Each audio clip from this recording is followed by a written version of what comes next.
যখন কোনো ব্যক্তি নিজের লক্ষ্য প্রাপ্তির জন্য নিরন্তর পরিশ্রম করতে থাকেন, চেষ্টা করতে থাকেন, তখন তিনি কষ্ট অনুভব করেন, কখনো শারীরিক কষ্ট, কখনো মানসিক কষ্ট।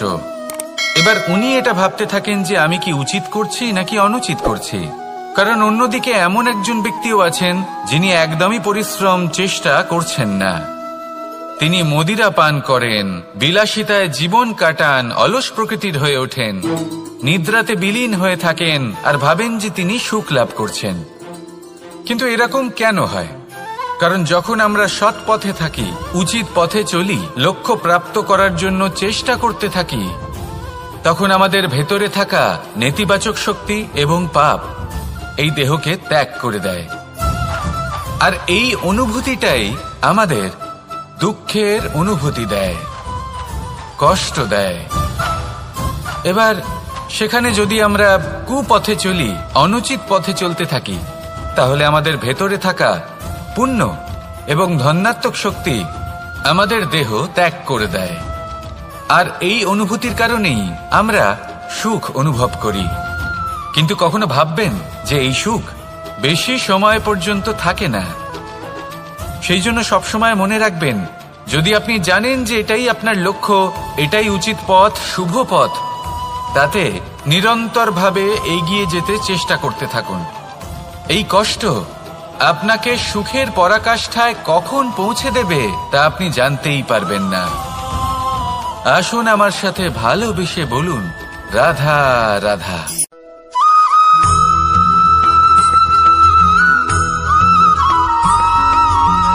মানুষের মানসিকতা এমন হয় যে সে যতটা করে আশা করে যে তার থেকে অনেক বেশি তার বদলে সে পাবে।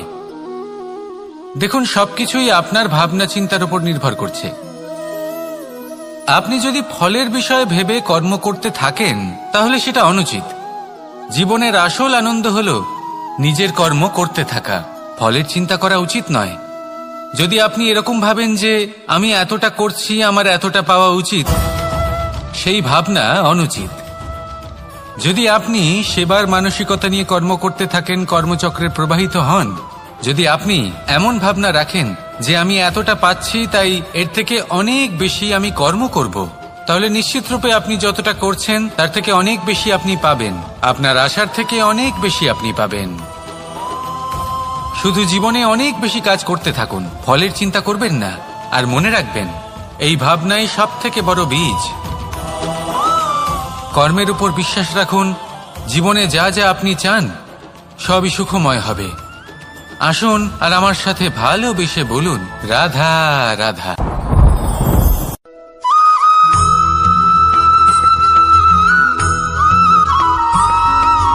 আমাদের শরীর প্রকৃতির সর্বশ্রেষ্ঠ রচনা। যে অঙ্গ প্রত্যঙ্গ আমরা লাভ করেছি প্রত্যেকটির মধ্যে একটি নিজস্ব বার্তা রয়েছে। একটু ভেবে দেখুন, দুটি চোখ দিয়েছে দেখার জন্য, দুটি কান দিয়েছে শোনার জন্য, নাসিকাও আছে দুটি, দুটি হাত দিয়েছে দ্বিগুণ পরিশ্রম করার জন্য।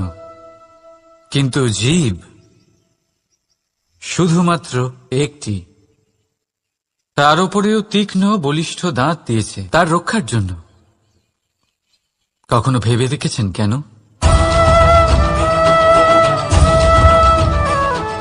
কারণ শব্দ আর শব্দের প্রয়োগ মানুষের সবচেয়ে বড় অস্ত্র, যার প্রয়োগ যত ভেবে চিন্তে করা যায় মানুষ তার জীবনে ততটাই উপরে উঠতে পারে। তাহলে মনে রাখুন, দেখুন, শুনুন আর বুঝুন বেশি, বলুন কম। রাধা রাধা।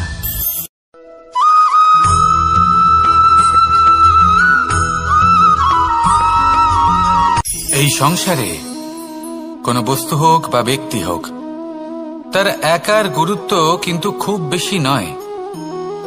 একটা উদাহরণ হিসেবে বৃষ্টির ফোঁটাকে ভেবে দেখুন। যদি একটি বৃষ্টির ফোঁটা হয় তাহলে তার খুব বেশি গুরুত্ব থাকে না। কিন্তু যখন সহস্র বৃষ্টির ফোঁটা মেঘের মধ্যে দিয়ে ঝরে পড়ে তখন সেটা বর্ষার রূপ ধারণ করে। সেই বর্ষা যা এই প্রকৃতিকে শান্ত করে।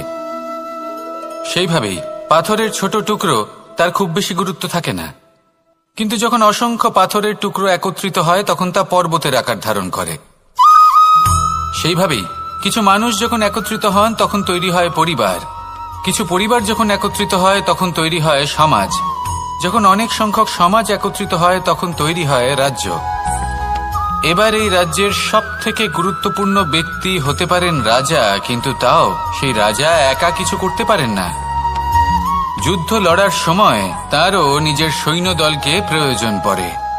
কিন্তু এই সংসারে এমন একজন ব্যক্তি আছেন যিনি একাই সব কাজ করতে থাকেন, এবং সেই ব্যক্তি হলেন মা। আমাদের জীবনে একজন পিতার ভূমিকা কিন্তু নিঃসন্দেহে অমূল্য, কিন্তু আমাদের সকলের জীবনে যে ভূমিকা একজন মায়ের তা অন্য কারোর থাকে না। একজন মা একাই সন্তানকে বড় করতে পারেন, সংস্কারী করে তুলতে পারেন, তার জন্য পরিশ্রম করেন। আর এত কিছু কাজ করার পরেও তার কাজের জন্য তিনি প্রশংসা অবশ্য পান না।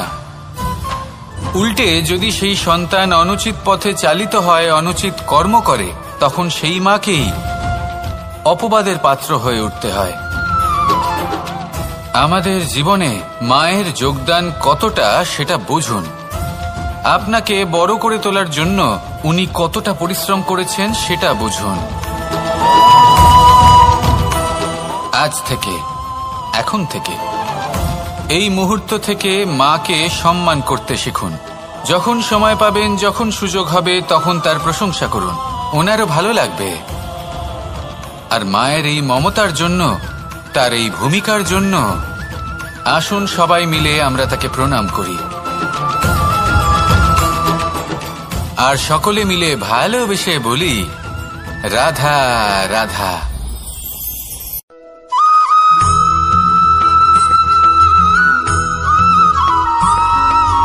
ফিরে আসছিলেন এবং তাদের ফেরার পথে হঠাৎ করে কোথাও থেকে একটি বাছুর চলে এলো। এই দুই বোন ভয়ভীত হয়ে গেলেন, আর তাদের হাত থেকে সেই আটা পড়ে গেল, মাটিতে মিশে গেল। এবার এই পুরো ঘটনাক্রমে যদি কারোর বিন্দুমাত্র লাভ হয়ে থাকে, বিন্দুমাত্র আনন্দ পেয়ে থাকে, তাহলে সে কে? সেই ছোট বোন, যিনি মাঝে মাঝেই গমের দানা তুলছিলেন এবং খাচ্ছিলেন।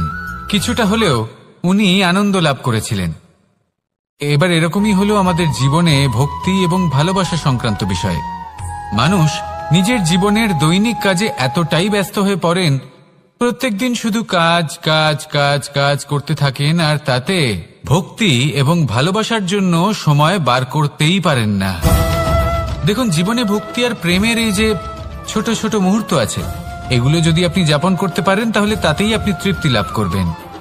বাকি সবই আপনার ব্যর্থ বলেই মনে হবে। জীবনে যখনই আপনি কোনো কাজ করবেন, ঈশ্বরের প্রতি সমর্পিত হয়ে সেই কাজ করুন। আর যখনই সময় পাবেন, তাহলে সেই সময় নিজের আপনজনদের দিন, যাদের আপনি ভালোবাসেন, তাদের প্রতি যত্নবান হন, তাদের শুভাকাঙ্ক্ষী হন। এই প্রেম আর ভক্তির ছোট ছোট মুহূর্তগুলো আপনার জীবনকে চরিতার্থ করে তুলবে। আসুন আমার সাথে ভালোবেসে বলুন রাধা রাধা।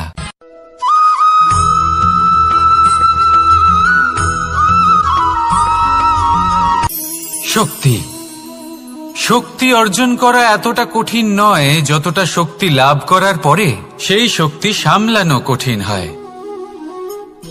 কারণ যেই মানুষ শক্তি লাভ করে তার মনে গর্ববোধ জন্মায়, জন্মায় অহংকার, জন্মায় জেদ।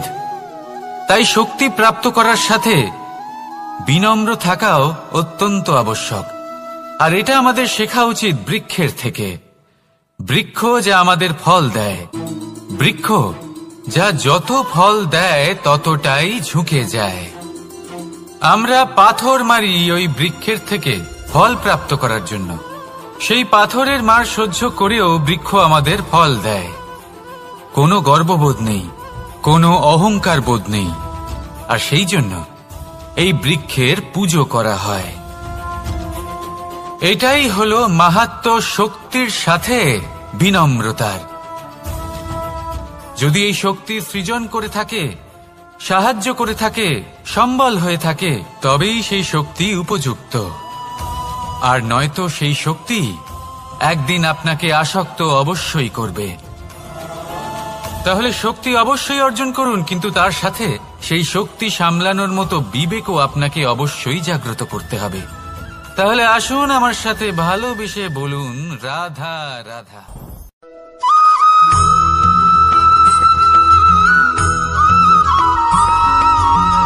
যখন আমরা কোনো বনে প্রবেশ করি, তখন এই সবুজ ঘাস দেখে, এই কোমল ঘাস দেখে আমাদের মন প্রফুল্ল হয়ে ওঠে। ভিন্ন ভিন্ন প্রজাতির ফুল, ভিন্ন ভিন্ন রঙের ফুল দেখে এই মন আনন্দে ভরে ওঠে।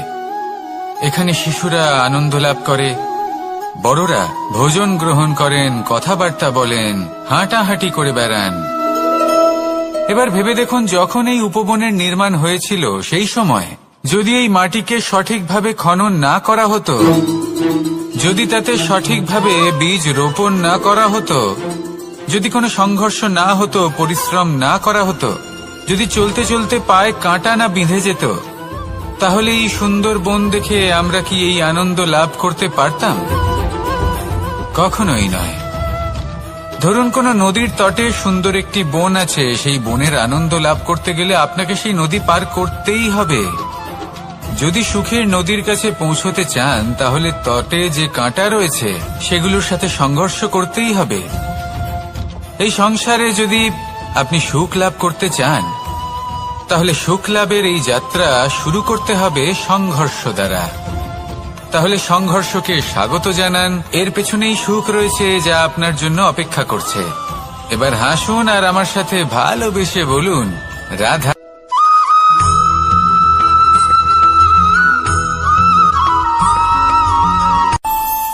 আমাদের মনে যখন কোনো প্রশ্ন ওঠে, কোনো দ্বন্দ্ব জাগে, তখন আমরা যাই আমাদের গুরুর কাছে, আমাদের আরাধ্যের কাছে গিয়ে জিজ্ঞেস করি। এইভাবেই একদিন আমি পৌঁছলাম আমার আরাধ্যের কাছে, আমার মহাদেবের কাছে, আর ওনাকে প্রশ্ন করলাম যে মহাদেব, জীবনে আনন্দ পাওয়ার, উৎসব পালনের, প্রেম ভাগ করে নেবার, জীবনকে উপভোগ করে নেওয়ার সর্বশ্রেষ্ঠ সময় কোনটা? মহাদেব হাসলেন আর উনি বললেন, জীবনে উৎসব পালনের সবথেকে শ্রেষ্ঠ দিন হল মৃত্যুর ঠিক আগের দিনটা।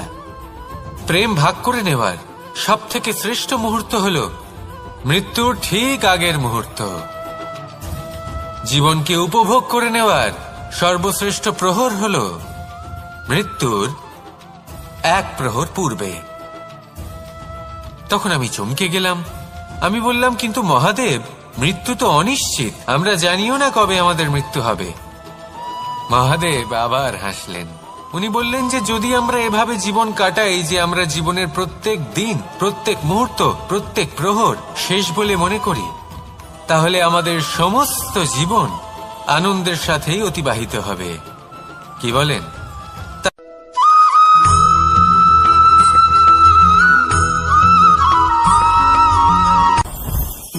জীবনে কিছু শেখা অত্যন্ত গুরুত্বপূর্ণ। এবার কি কি শিখতে হবে সেই সব শেখানোর জন্য অনেক শিক্ষক রয়েছেন, কিন্তু কি শিখবেন না আর কি করবেন না, এটা আমাদের নিজের অভিজ্ঞতা দিয়ে শিখতে হয়। কিন্তু তার মানে এটা নয় যে যদি আপনাকে শিখতে হয় যে আগুনের তাপ কতটা, আপনাকে আগুনের মধ্যে হাত দিতে হবে। না, অন্য কারোর অভিজ্ঞতা দ্বারাও শিখতে পারেন। প্রশ্ন শুধুমাত্র একটাই যে আপনি কি শিখতে চান নাকি চান না। যদি আপনি এটাই ভাবেন যে আমি শুধুই নিজের অভিজ্ঞতা দ্বারাই শিখতে চাই, তাহলে জীবনকাল ছোট মনে হবে, অনেক কিছুই শিখতে পারবেন না। তাই নিজের সাথে সাথে বড়দের অভিজ্ঞতা দ্বারাও শেখা শুরু করে দিন। এই সংসারের অভিজ্ঞতা দ্বারা শিখতে শুরু করে দিন। আর এটা নিশ্চিত রূপে শেখা আবশ্যক যে কখন কি করবেন না, কোথায় থামতে হবে আর কোথায় থামবেন না। তাহলে আসুন আর আমার সাথে ভালোবেসে বলুন, রাধা রাধা।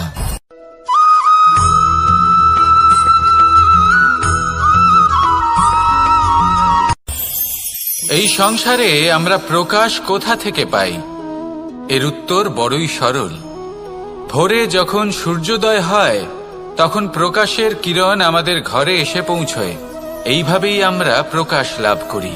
এবার এই প্রকাশের আলোতেই আমরা সারাদিনের কাজ সম্পন্ন করি। সন্ধে হয়ে যায়, সূর্যাস্তও হয়ে যায়। আর আমাদের ঘর যাতে অন্ধকার না হয় তার জন্য আমরা একটা প্রদীপ প্রজ্বলিত করি। এটাই ঘটে আমাদের জীবনেও। এবার প্রবাহমান আয়ুর সাথে আমরা আমাদের অন্তরে যদি একটা প্রদীপ প্রজ্বলিত করে নিই তাহলে বিষয়টাই অন্যরকম হবে। এবার আপনি বলবেন কোন প্রকাশের কথা বলছি যা আমাদের অন্তরে জাগ্রত করা সম্ভব? আমাদের আত্মার মাঝে প্রেমের প্রকাশ জাগ্রত করার কথা বলছি। কারণ আমাদের এই জীবন এও হলো দিনের আলোর মতো। আজ প্রকাশ আছে, কিন্তু কোনোদিন অবশ্যই অস্ত হবে। কিন্তু অস্ত হবার আগে যদি আমরা আমাদের আত্মার মাঝে প্রেমের এই প্রকাশ উজ্জ্বলিত করে নিই তাহলে আমাদের সন্ধ্যাকালও আমরা আনন্দে এবং প্রেমে যাপন করব। তাহলে আসুন আর আমার সাথে ভালোবেসে বলুন, রাধা রাধা।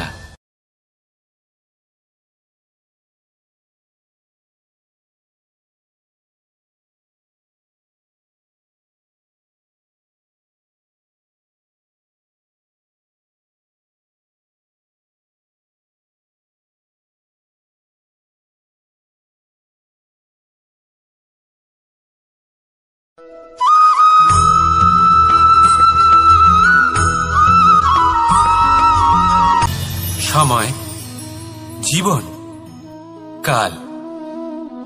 দেখতে গেলে এই তিনটি শব্দ একটি শব্দেরই সমার্থক শব্দ মনে হয়, কিন্তু এই শব্দগুলির অর্থ কি সমান?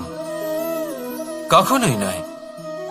হ্যাঁ, এই সময় চলতে থাকে, জীবন চলতে থাকে, কালচক্র চলতে থাকে। এই সময় কেটে যায়, কিন্তু এই জীবন একে যাপন করতে হয়। কি বলেন? এই জীবনে কিছু করুন বা কিছু না করুন, জীবন এমনি কেটে যাবে, আপনি জানতেও পারবেন না। কিন্তু সেটা আমাদের উদ্দেশ্য নয়, একে যাপন করতে হবে। এই জীবনে প্রেরণা পেতে শিখুন, প্রেরণা দিতে শিখুন, আহ্বান গ্রহণ করতে শিখুন, আহ্বান জানাতে শিখুন, মহান কাজ করতে শিখুন, ধন্যাত্মক বোধ জাগিয়ে তুলুন। জীবন অতিবাহিত করার অর্থ কি তা আপনি শিখে যাবেন। কারণ সময় কেটে যায়, সমস্ত যুগ কেটে যায়, কিন্তু জীবনের রীতি জীবন কাটিয়ে দেওয়া নয়, জীবন যাপন করা। এই জীবন সম্পূর্ণরূপে অনুভব করতে হবে, নতুন পথ বানাতে হবে। এবারে যদি এই জীবন বাঁচার সময় একবার ভেবে দেখুন, যদি মনে প্রেম থাকে, সদ্ভাবনা থাকে, তাহলে কি হবে? এই জীবনকে বাঁচার অনুভূতিটাই অন্যরকম হয়ে যাবে, একটা আনন্দময় অনুভূতি লাভ করবেন। তাহলে এটাই করুন আর আমার সাথে ভালোবেসে বলুন, রাধা রাধা।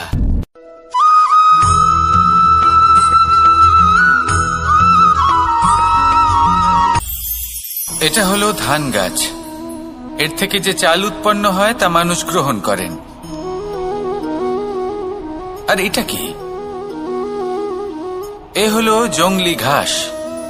একবার ভেবে দেখুন, যদি এই জংলি ঘাস ধান গাছের আশেপাশে থাকে তাহলে কি হবে? ধান উৎপন্ন হতে পারবে? তা উৎকৃষ্ট হতে পারবে? আমরা কি তা গ্রহণ করতে পারবো? কখনোই নয়। এই জংলি ঘাস ধানকে নষ্ট করে দেবে, কিন্তু নিজে জীবিত থাকবে। এটাই হলো আজকের শিক্ষা। এই সংসারে যদি আপনি নীতির পথে চলতে চান, উচিত কর্ম করতে চান, সংসারকে সেবা করতে চান, তাহলে জংলি ঘাসের মতো ব্যক্তিদের থেকে সবসময় দূরে থাকতে হবে। সেই ব্যক্তি যারা দুর্নীতি এবং মিথ্যা দ্বারা পরিপূর্ণ, যাদের ব্যবহার অশুভ, যাদের অনেক অশুভ গুণ রয়েছে, তারা সঠিক নয়। সেই সকল ব্যক্তি যাদের চরিত্র অত্যন্ত দুষ্ট হয়, তারা হয় শুভ চরিত্রের ব্যক্তিকে একদম নষ্ট করে দেয়, নয় নিজের মতো বানিয়ে তোলে। তাই যদি আপনি নীতির পথে চলতে চান, এই সংসারের জন্য শুভ কর্ম করতে চান, তাহলে সেই সঙ্গ লাভ করুন যে সঙ্গ জ্ঞানে পরিপূর্ণ, যাদের মধ্যে অনেক গুণ আছে, যাদের থেকে প্রতিদিন কিছু শিখতে পারবেন। এমন ব্যক্তির সাথে জীবন অতিবাহিত করুন, দুরাচারীদের থেকে দূরে থাকুন। তবেই এই মন প্রসন্ন হয়ে বলবে, রাধা রাধা।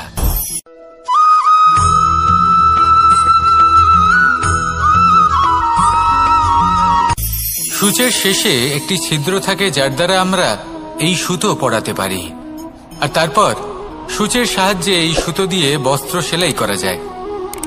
কিন্তু যদি সুতোটা সোজা করে ধরা না হয়, তাহলে সূচে কখনো এই সুতো পরানোই সম্ভব নয়। যদি এতে কোনো গিঁট পড়ে, তখন তা কখনোই এই ছিদ্র দ্বারা প্রবেশ করা সম্ভব নয়। ঠিক এইভাবেই যদি আপনি কারোর জীবনে প্রবেশ করতে চান, কারোর অন্তরে প্রবেশ করতে চান, তাহলে আপনাকেও সহজ থাকতে হবে। এতে কোনো গিঁট থাকলে চলবে না, অর্থাৎ মনে যাতে কোনো মালিন্য না থাকে, যেন কোনো কুচিন্তা না থাকে। যদি এসব থাকে, তাহলে আপনি কখনো কারোর জীবনে প্রবেশ করতে পারবেন না। আর যদি কোনোভাবে আপনি প্রবেশ করেও যান, তাহলে তার মনে ঘর করতে পারবেন না। নিজেকে এই সুতোর মতন করে তুলুন, সহজ। মনে যেন কোনো কুচিন্তা না থাকে, সবার প্রতি যেন সদ্ভাবনা থাকে, শুভ চিন্তা থাকে। এমনটা করতে থাকুন। এমন একটা দিন আসবে যেদিন এই সমস্ত সংসারের ব্যক্তির মনে আপনি বাস করবেন, আর তখন এই মন প্রসন্ন হয়ে বলবে, রাধা রাধা।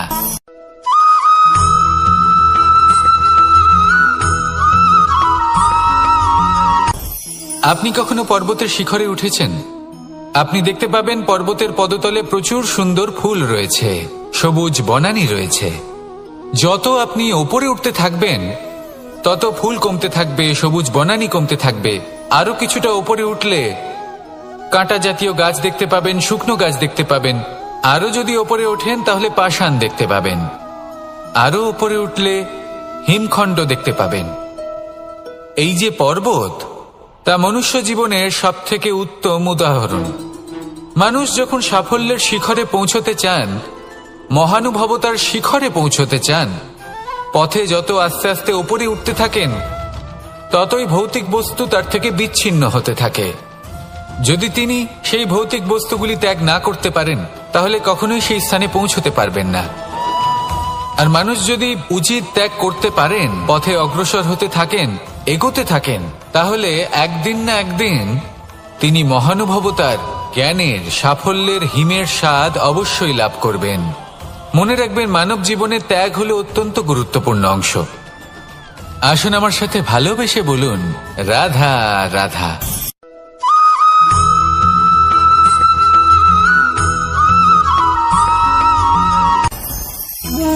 ভোজন।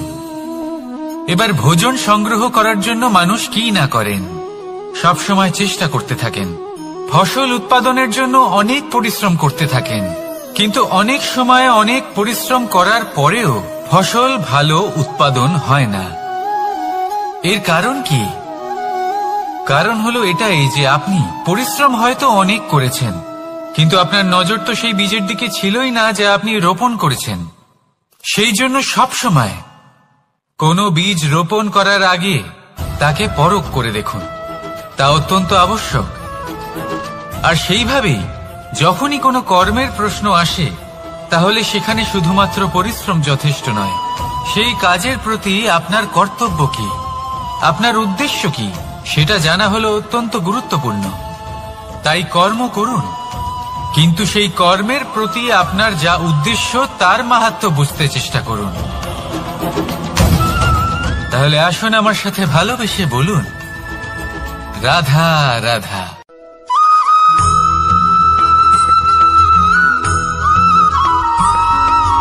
বসন্ত ঋতু, এই সময় মন আনন্দে ভরে থাকে। এমন মনে হয় যেন আমরা আকাশে বিচরণ করতে চলে যাই, কিন্তু সেটা তো সম্ভব নয়। সেই জন্য হয়তো আমরা ঘুড়ি ওড়াই, এই ঘুড়িকে নিজেদের প্রতিরূপ মনে করে। এবার অনেক মানুষ আছেন যারা ঘুড়ি ওড়ান, কিন্তু এই কর্মের সারমর্ম কি সেটা কজন বুঝতে পারেন? আপনি এটা মনে করুন যে আপনি হলেন সেই ঘুড়ি, আর এই সুতো যিনি ধরে রয়েছেন তিনি হলেন পরমাত্মা। আর এই সুতো যেখান থেকে শুরু হয় সেই লাটাই হলো আমাদের কর্মচক্র। এবার আপনি নিজেই অনুমান করুন যে এই উড়ান কার ওপর নির্ভরশীল? পরমাত্মার ওপর আর আপনার কর্মের ওপর। যদি পরমাত্মা আপনার হাত ধরে থাকেন, আপনার সাথে থাকেন, যদি আপনি শুভ কর্ম করতে থাকেন, আপনি এই আকাশে উড়তে থাকবেন। কিন্তু কোথাও যদি পরমাত্মার সাথে এই বন্ধন ছিন্ন হয়, আপনার কর্মচক্র খারাপ হয়ে যায় বা থেমে যায়, তাহলে আপনার এই ঘুড়ি কেটে যাবে আর দূরে কোনো গাছের ডালে গিয়ে আটকে যাবে। তাই শুধুমাত্র ঘুড়ি ওড়াবেন না, তার থেকে শিখুন, পরমাত্মার সাহচর্যে থাকুন, সবসময় শুভ কর্ম করতে থাকুন আর সবসময় এই আকাশে উড়তে থাকুন। আসুন আর আমার সাথে ভালোবেসে বলুন, রাধা।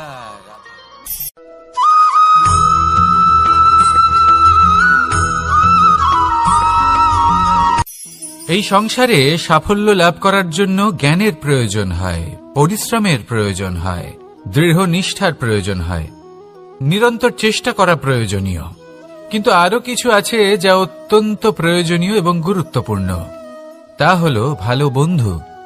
তাদের থাকা অত্যন্ত প্রয়োজনীয়। যদি ভালো বন্ধু থাকে তাহলে সময় এলে তারা ঢাল হয়ে আপনাকে সুরক্ষা করবেন।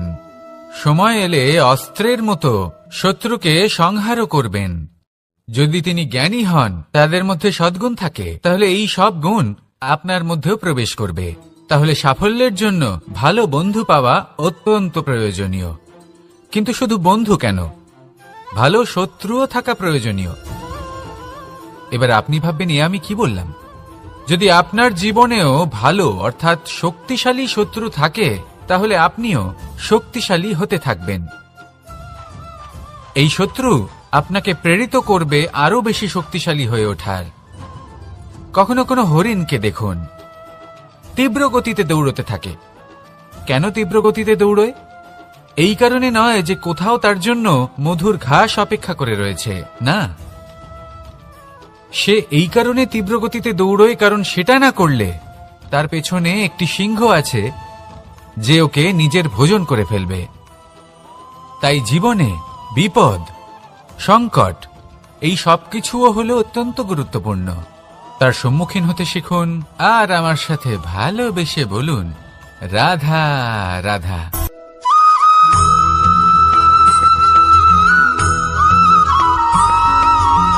ভালো শুধু ওনাদের কঠোর ব্যবহার দেখলে আমরা একটু ভয় পেয়ে যাই। এবার ওনাদের এই কঠোর ব্যবহার আমাদের ভালো না লাগলেও অত্যন্ত আবশ্যক, কারণ মাতার থেকে আমরা যে শক্তি লাভ করি তা যেন নিয়ন্ত্রণ হারিয়ে বিধ্বংসী না হয়ে ওঠে। আমরা যেন কোনো কুপথে না চলে যাই, আমরা কখনো যেন দোষ না করে ফেলি। শুধু সেই জন্য পিতা এবং গুরু একটু কঠোর হয়ে ওঠেন, এবং ওনাদের এই কঠোর আচরণ ভবিষ্যতে গিয়ে আমরা অবশ্যই বুঝতে পারি। জীবনে কিছু বছর আমরা এগিয়ে যাই আর তারপর আমরা বুঝতে পারি যে বাবা এবং গুরু আমাদের যথেষ্ট ভালোবাসতেন, কিন্তু ওনাদের ভালোবাসার বহিঃপ্রকাশ আলাদা। প্রয়োজনীয় হলো এটা দেখার, এটা বোঝার যে শুরু থেকে আমাদের প্রতি ওনাদের আচরণ কেমন ছিল। ওনাদের কঠোর হওয়ার পেছনে ওনাদের ভালোবাসাটা বোঝার চেষ্টা করুন, ওনাদের চিন্তাটা বোঝার চেষ্টা করুন, ওনাদের পথপ্রদর্শনের আড়ালে আপনার ভবিষ্যতের জন্য যে পরিকল্পনা ওনারা করেছেন সেটা বোঝার চেষ্টা করুন। তখন আপনারা বুঝতে পারবেন ওনাদের ভালোবাসাকে। আপনার মনের মধ্যে আপনা থেকেই ওনাদের প্রতি সম্মান জেগে উঠবে।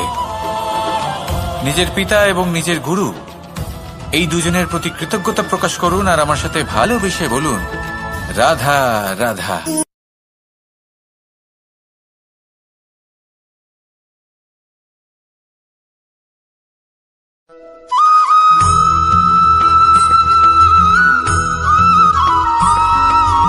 কথায় আছে, প্রত্যেক পুত্র তার পিতার প্রতিচ্ছবি হয়। আর সমস্ত প্রতিচ্ছবি চায় যেন সে তার অস্তিত্ব প্রাপ্ত করতে পারে। পুত্র চায় সে যেন তার পিতার মতো হয় বা কখনো কখনো তার থেকেও শ্রেষ্ঠ হয়। সেটা কোনো অনুচিত ব্যাপার নয়। অনুচিত তখন হয় যখন পুত্র নিজের পিতার মতো হবার স্বপ্ন পূরণ করতে গিয়ে বা তার থেকেও শ্রেষ্ঠ হওয়ার স্বপ্ন পূরণে অনুচিত পথের আশ্রয় নেয়। কারণ তারপরে সে তার পিতার গুণগুলি আত্মসাৎ করতে চায় না। সে শুধুই এটা চায় যে সংসারের চোখে যেন আমি শ্রেষ্ঠ প্রমাণিত হই। এটা অনুচিত। সংসারে এমন অনেক মানুষ আছেন যারা এই কারণে শ্রেষ্ঠ হওয়ার চেষ্টা করেন যাতে তার পরিবারের তার পিতার সম্মান বৃদ্ধি পায়। এমনও মানুষ থাকেন, আর এটাই হলো পার্থক্য উদ্দেশ্যের। মনে রাখবেন, যদি আপনার উদ্দেশ্য শুভ হয় তাহলে পথও শুভ হবে, যদি আপনার উদ্দেশ্য অশুভ হয় তাহলে পথও অশুভ হবে। তাহলে নিজের পিতার মতো হবার চেষ্টা অবশ্যই করুন, তার থেকেও শ্রেষ্ঠ হওয়ার চেষ্টা অবশ্যই করুন, কিন্তু মনে রাখবেন আপনার সংকল্প আর আপনার উদ্দেশ্য এই দুই শুভ হওয়া উচিত। তাহলে আসুন আর আমার সাথে ভালোবেসে বলুন, রাধা রাধা।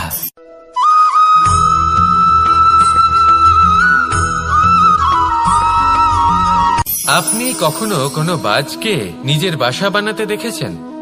এই বাজ যখনই কোনো বাসা বানায় তখন উঁচু গাছের ডালে বা কোনো পর্বতের শিখরে বাসা বানায়, অনেক উচ্চতায়, আর সেখানে তার সন্তানও জন্মগ্রহণ করে।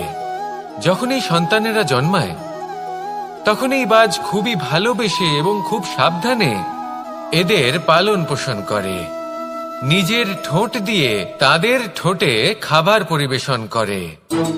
কিন্তু যেই সেই সন্তানেরা হৃষ্টপুষ্ট হয়ে যায় এবং সেই কথা বাজ নিজে বুঝতে পেরে যায়, সেই বাজ নিজেই সেই বাসা ছিন্ন ভিন্ন করে দেয়। সেই সন্তান যাদের সবেমাত্র ডানা গজিয়েছে, কিভাবে উড়তে হয় তারা জানে না, সেই সন্তানগুলিকে উচ্চতা থেকে ঠেলে দেয়। সেই সন্তান প্রথমে ভয়ভীত হয়ে যায়। তারা সামনে মৃত্যুকে দেখতে পেয়ে ভয়ের কারণে তাদের ডানা ঝাপটাতে থাকে, আর সেই প্রক্রিয়াতেই সেই সন্তানগুলি উড়তে শুরু করে দেয়। এবার এই ঘটনায় আমরা কি শিক্ষা পেতে পারি? এটাই, যদি আপনি মাতা পিতা হন তাহলে নিজের সন্তানকে অবশ্যই স্নেহ করুন, কিন্তু তাদেরকে নিজের আঁচলের তলায় বেঁধে রাখবেন না। যদি আপনি চান আপনার সন্তান জীবনে উন্নতি করুক, তাহলে নিজের মুঠো থেকে তাদের স্বতন্ত্র করে দিন। এই সংসারে সংঘর্ষ করতে দিন। সেই সন্তান নিজেই বুঝতে পারবে যে জন্মের সময় পাওয়া ডানা কি করে ব্যবহার করতে হয়। আর আপনার চোখের সামনে আপনার সন্তান এই আকাশে উড়তে থাকবে। তাহলে আসুন আমার সাথে ভালোবেসে বলুন, রাধা রাধা।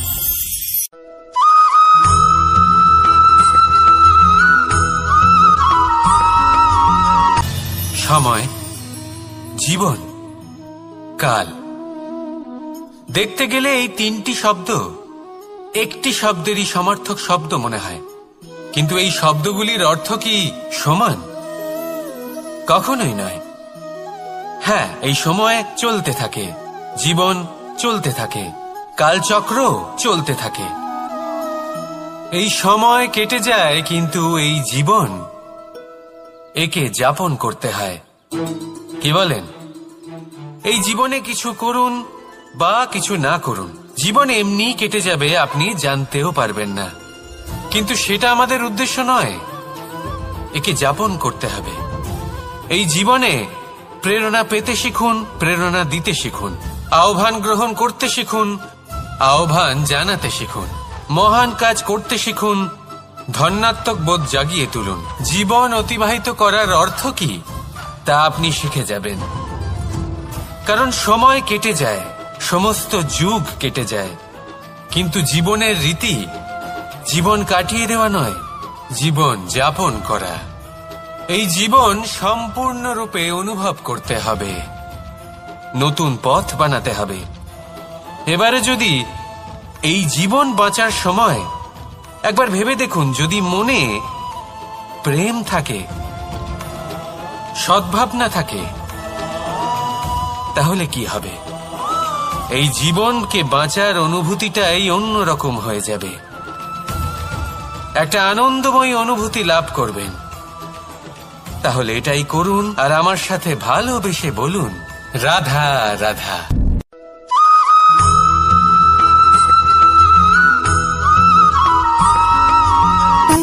সুখ, দুঃখ এবং শক্তি, এই তিন হলো এই সংসারের ত্রিদেবের মতো। আমাদের জীবনে যা কিছু ঘটছে এই তিনটির ভিত্তির উপরেই হচ্ছে। আসলে এই সংসারের একটা নিয়ম আছে, যখনই আপনি কিছু লাভ করেন এই সংসার আপনার পরীক্ষা নেয়। এটা জানার জন্য আপনার পরীক্ষা নেয় যে আপনি যা কিছুই লাভ করেছেন আপনি কি আদৌ সেটার যোগ্য কিনা। ঠিক সেইভাবেই এই সুখ, দুঃখ এবং শক্তি আপনার পরীক্ষা নিয়ে থাকে। যখন সুখ আসে তখন সে আপনার পরীক্ষা নেয় যে আপনার মধ্যে অহংবোধ জাগ্রত হয়নি তো। যদি অহংবোধ চলে আসে তাহলে সুখ সেখানেই সঙ্গ ত্যাগ করে। দুঃখ আপনার ধৈর্যের পরীক্ষা নিতে থাকে, আর যদি আপনার মধ্যে ধৈর্য না থাকে তাহলে এটা আপনাকে আরো বেশি দুঃখের গভীর অন্ধকারে ঠেলে দেবে।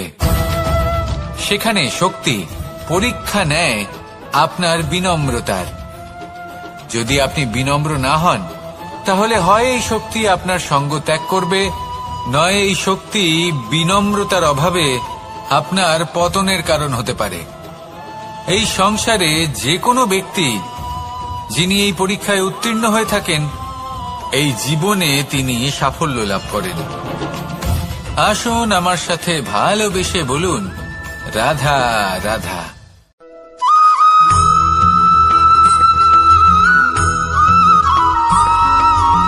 কখনো কখনো আমরা ভাবি যে কোনো ব্যক্তি যিনি ধর্মের পথে চলেছেন, যদি তার দ্বারা কোনো ভুল হয়ে থাকে তাহলে নিয়তি তাকে সেই মুহূর্তেই কঠোর শাস্তি দেন। কিন্তু সেই সব মানুষ যারা সংসারের সবথেকে বড় অধর্মী, বহু নিকৃষ্ট মানের কাজ করেন, তাদের নিয়তি অনেক সুযোগ দেন। তাদের নিয়তি এরকম কঠোর প্রহার করেন না। এই ভাবনা কখনো না কখনো মনে আসেই। ভেবে দেখুন কেন? আসলে জীবনকে বেশিরভাগ মানুষ একভাবেই দেখে থাকেন, বিভিন্ন স্তরে একে দেখা উচিত। এবার আপনি বলুন, এই সংসারে কোনো অধর্মী কখনো প্রেরণার উৎস হতে পারেন? কখনোই নয়। যে মানুষ নিজের আত্মাকে মলিন করে ফেলেছেন তিনি এই সংসারকে কিভাবে প্রেরণা যোগাবেন? উনি নিজেই বুঝতে পারেন না কোনটা করা উচিত, ধর্ম কোনটা। তাই নিয়তি তাকে একটা সুযোগ দেন, এটা বোঝার সুযোগ দেন যে কোনটা উচিত, কোনটা ধর্ম।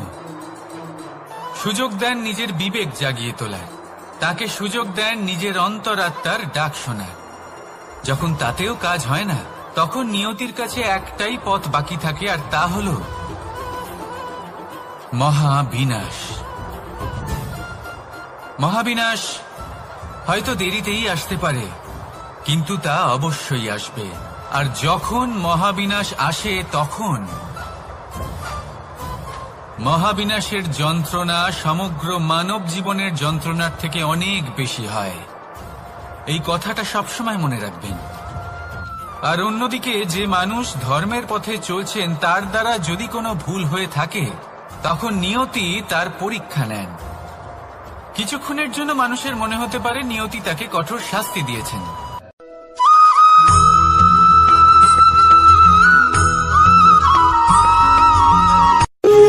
যখন মানুষের মৃত্যু হয় তখন কি হয়? অনেক সংখ্যক মানুষ শোক পালন করতে চলে আসেন। যে ব্যক্তি মৃত্যু লাভ করেছেন তার অনেক বস্তু থাকে যেগুলো তার প্রিয়, যেগুলো তিনি ব্যবহার করেছেন। তার শয্যা, তার বস্ত্র, তার আভূষণ সবকিছু তার থেকে বিচ্ছিন্ন করা হয় এবং খালি হাতে তাকে শ্মশানের উদ্দেশ্যে রওনা করা হয়। আমি আপনাকে এই প্রশ্ন করতে চাই, আপনি এই সংসারে কি অর্জন করেছেন? ধন সম্পত্তি, বস্ত্র, আভূষণ, এই সবকিছু যে আপনি অর্জন করেছেন আপনার মৃত্যুর পরে তা আপনার থেকে দূর হয়ে যাবে। এর উত্তর হলো একটাই, আপনার কর্ম। শুধু সেটাই আছে যা একান্ত আপনার, আর শুধু সেটাই এই সংসার থেকে চলে যাওয়ার পরেও সংসারেই জীবিত থাকবে। যদি আপনি দুষ্কর্ম করেন তাহলে এই সংসার আপনাকে একটি অনুচিত উদাহরণ হিসেবে মনে রাখবে যে এই ব্যক্তি খুব পাপী ছিল, অনুচিত কর্ম করতেন। যে পথে তিনি চলেছেন সেই পথে কারোর চলা উচিত নয়। সেখানেই যদি আপনি সৎকর্ম করেন তাহলে সংসার চিরকাল এটাই বলবে যে খুব ভালো মানুষ ছিলেন, সবাইকে ভালোবাসতেন, সবাইকে সাহায্য করতেন, আমার খুব প্রিয় মানুষ ছিলেন। এটাই হলো শ্রেষ্ঠ কর্ম। সেই জন্য জীবনে শুধুমাত্র ধন সম্পত্তি আভূষণ এই সব অর্জন করতে গিয়ে নিজের মনোনিবেশ করবেন না। শ্রেষ্ঠ কর্ম করুন। সংসার থেকে চলে যাওয়ার পরেও এই কর্মই এই সংসারে আপনাকে জীবিত রাখবে। আসুন আমার সাথে ভালোবেসে বলুন, রাধা রাধা।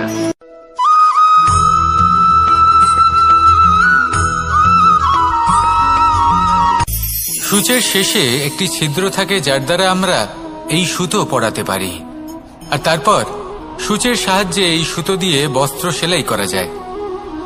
কিন্তু যদি সুতোটা সোজা করে ধরা না হয় তাহলে সূচে কখনো এই সুতো পরানোই সম্ভব নয়।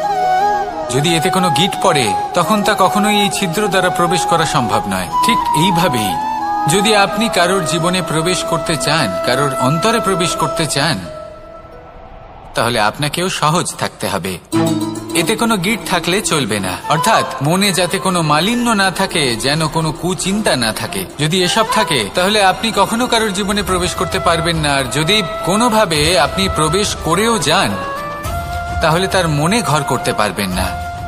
নিজেকে এই সুতোর মতন করে তুলুন, সহজ। মনে যেন কোনো কুচিন্তা না থাকে, সবার প্রতি যেন সদ্ভাবনা থাকে, শুভ চিন্তা থাকে। এমনটা করতে থাকুন। এমন একটা দিন আসবে যেদিন এই সমস্ত সংসারের ব্যক্তির মনে আপনি বাস করবেন, আর তখন এই মন প্রসন্ন হয়ে বলবে, রাধা রাধা।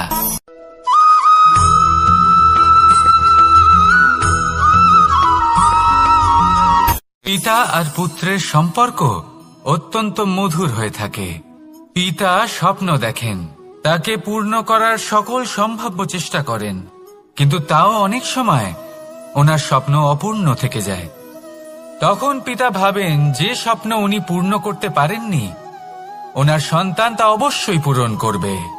যে স্থানে উনি কখনো পৌঁছতে পারেননি সেই স্থানে ওনার পুত্র অবশ্যই পৌঁছবে। পিতা নিজের সন্তানের ভবিষ্যৎ নিয়ে সেই স্বপ্ন দেখেন, আর যখন সেই সন্তান সামনে এগোতে থাকে তখন তার দুঃখ হয় না, বরং গর্ব হয়।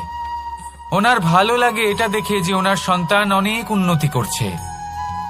কিন্তু যখন সন্তান নিজের অভিভাবকের শক্তি দেখে, তার যশ দেখে হিংসা করতে থাকে, সমস্যা সেইখানেই শুরু হয়। সেই জন্য সকল সন্তানকে এটা মনে রাখতে হবে, দেখুন, পুত্র হবার সুবাদে, এক সন্তান হবার সুবাদে এটা হলো আপনার অধিকার যে আপনি আপনার পিতার থেকে বেশি উন্নতি করবেন। আপনার পিতাও এটাই চান, কিন্তু সুস্থভাবে এটা করুন।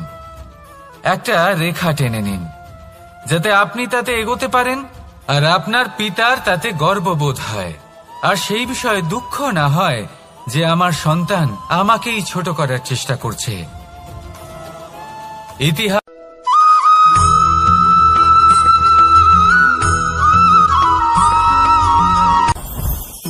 জীবনে কিছু শেখা অত্যন্ত গুরুত্বপূর্ণ।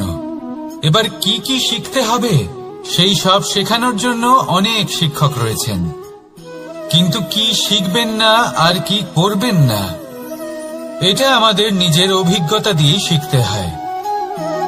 কিন্তু তার মানে এটা নয় যে যদি আপনাকে শিখতে হয় যে আগুনের তাপ কতটা, আপনাকে আগুনের মধ্যে হাত দিতে হবে না। অন্য কারোর অভিজ্ঞতা দ্বারাও শিখতে পারেন। প্রশ্ন শুধুমাত্র একটাই যে আপনি কি শিখতে চান নাকি চান না। যদি আপনি এটাই ভাবেন যে আমি শুধুই নিজের অভিজ্ঞতা দ্বারাই শিখতে চাই, তাহলে জীবনকাল ছোট মনে হবে, অনেক কিছুই শিখতে পারবেন না। তাই নিজের সাথে সাথে বড়দের অভিজ্ঞতার দ্বারাও শেখা শুরু করে দিন। এই সংসারের অভিজ্ঞতা দ্বারা শিখতে শুরু করে দিন। আর এটা নিশ্চিত রূপে শেখা আবশ্যক যে কখন কি করবেন না, কোথায় থামতে হবে আর কোথায় থামবেন না। তাহলে আসুন আর আমার সাথে ভালোবেসে বলুন, রাধা রাধা।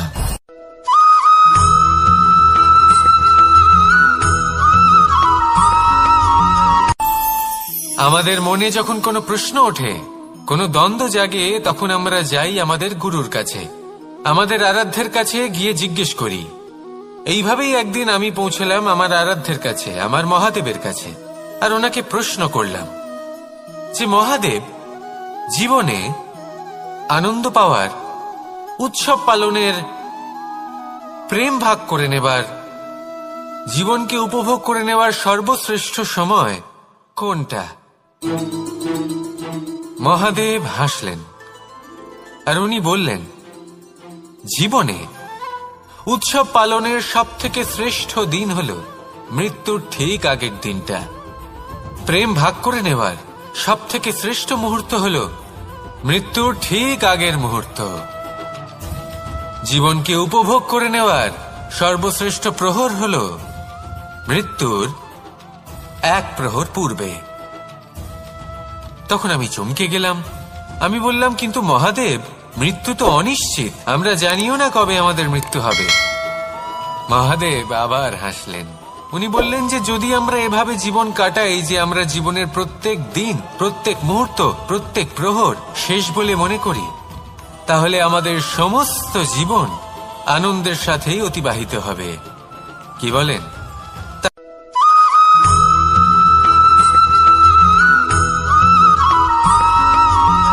পঞ্চতত্ত্বের মধ্যে দ্বিতীয় তত্ত্ব হল ধরণী, ভূমি, যাকে আমরা ধরণী মাতা বলি।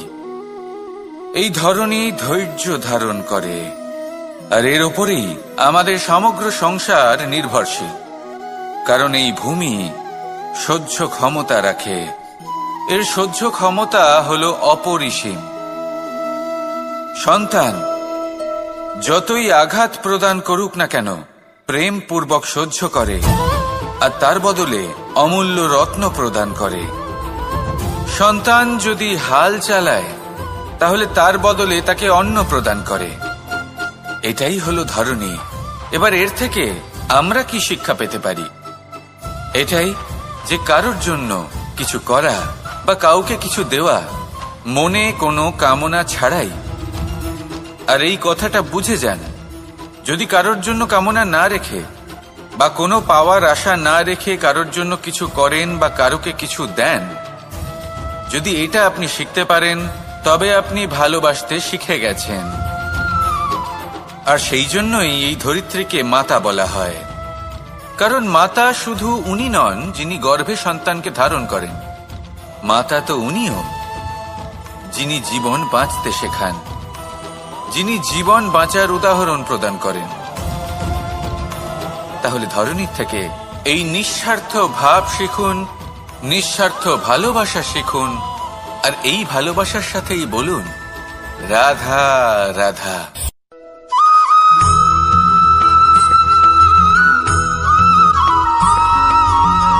এই সংসারে কোনো বস্তু হোক বা ব্যক্তি হোক, তার একার গুরুত্ব কিন্তু খুব বেশি নয়। একটা উদাহরণ হিসেবে বৃষ্টির ফোঁটাকে ভেবে দেখুন।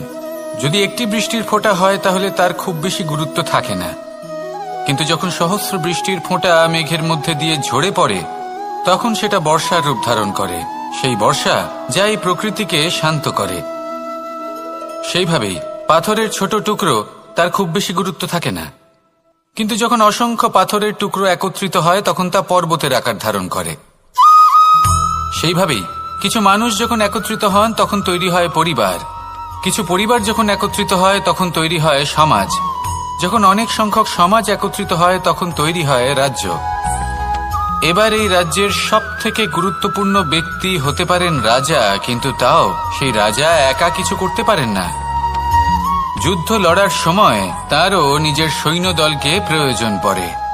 কিন্তু এই সংসারে এমন একজন ব্যক্তি আছেন যিনি একাই সব কাজ করতে থাকেন, এবং সেই ব্যক্তি হলেন মা। আমাদের জীবনে একজন পিতার ভূমিকা কিন্তু নিঃসন্দেহে অমূল্য, কিন্তু আমাদের সকলের জীবনে যে ভূমিকা একজন মায়ের তা অন্য কারোর থাকে না। একজন মা একাই সন্তানকে বড় করতে পারেন, সংস্কারী করে তুলতে পারেন, তার জন্য পরিশ্রম করেন। আর এত কিছু কাজ করার পরেও তার কাজের জন্য তিনি প্রশংসা অবশ্য পান না। উল্টে যদি সেই সন্তান অনুচিত পথে চালিত হয়, অনুচিত কর্ম করে, তখন সেই মাকেই অপবাদের পাত্র হয়ে উঠতে হয়। আমাদের জীবনে মায়ের যোগদান কতটা সেটা বুঝুন। আপনাকে বড় করে তোলার জন্য উনি কতটা পরিশ্রম করেছেন সেটা বুঝুন।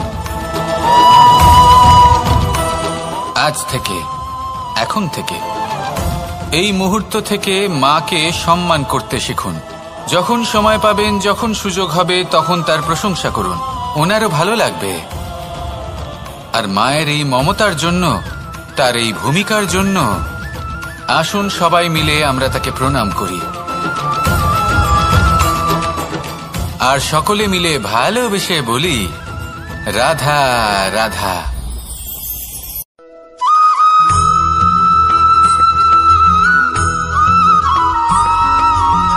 পঞ্চতত্ত্বের মধ্যে দ্বিতীয় তত্ত্ব হল ধরণী, ভূমি, যাকে আমরা ধরণী মাতা বলি।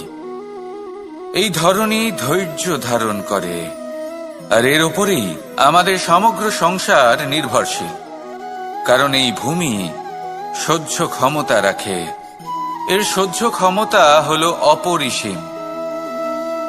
সন্তান যতই আঘাত প্রদান করুক না কেন, প্রেম পূর্বক সহ্য করে, আর তার বদলে অমূল্য রত্ন প্রদান করে। সন্তান যদি হাল চালায়, তাহলে তার বদলে তাকে অন্ন প্রদান করে।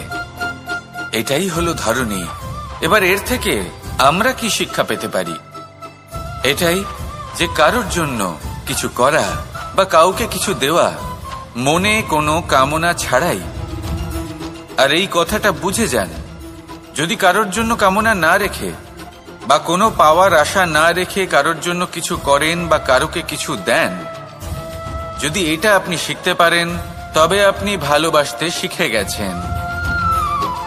আর সেই জন্যই এই ধরিত্রীকে মাতা বলা হয়। কারণ মাতা শুধু উনি নন যিনি গর্ভে সন্তানকে ধারণ করেন, মাতা তো উনিও যিনি জীবন বাঁচতে শেখান, যিনি জীবন বাঁচার উদাহরণ প্রদান করেন। তাহলে ধরণীর থেকে এই নিঃস্বার্থ ভাব শিখুন, নিঃস্বার্থ ভালোবাসা শিখুন, আর এই ভালোবাসার সাথেই বলুন, রাধা রাধা।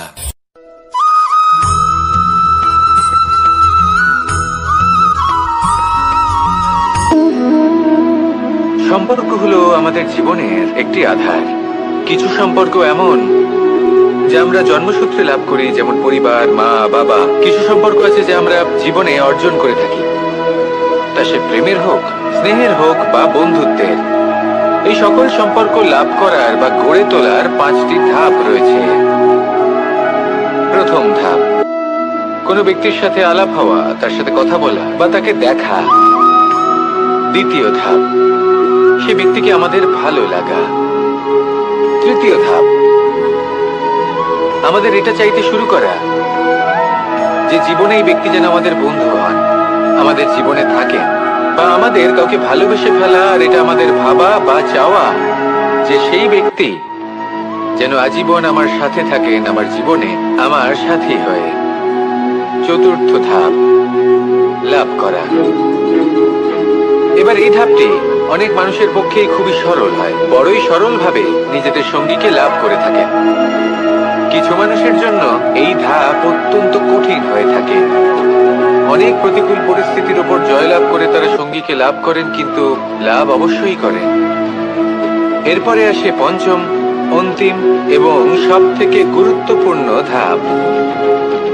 সেটা হলো সেই সম্পর্ক পালন করা। এটা হলো এমন এক বিষয় যা প্রত্যেক মানুষের শেখা উচিত। যদি ব্যক্তি নিজের জীবনে সম্পর্ক রক্ষা করতে শিখে যান, তবে প্রত্যেক সম্পর্ক তার জীবনকে স্বর্গ করে তুলবে। আসুন আর আমার সাথে ভালোবেসে বলুন, রাধা রাধা।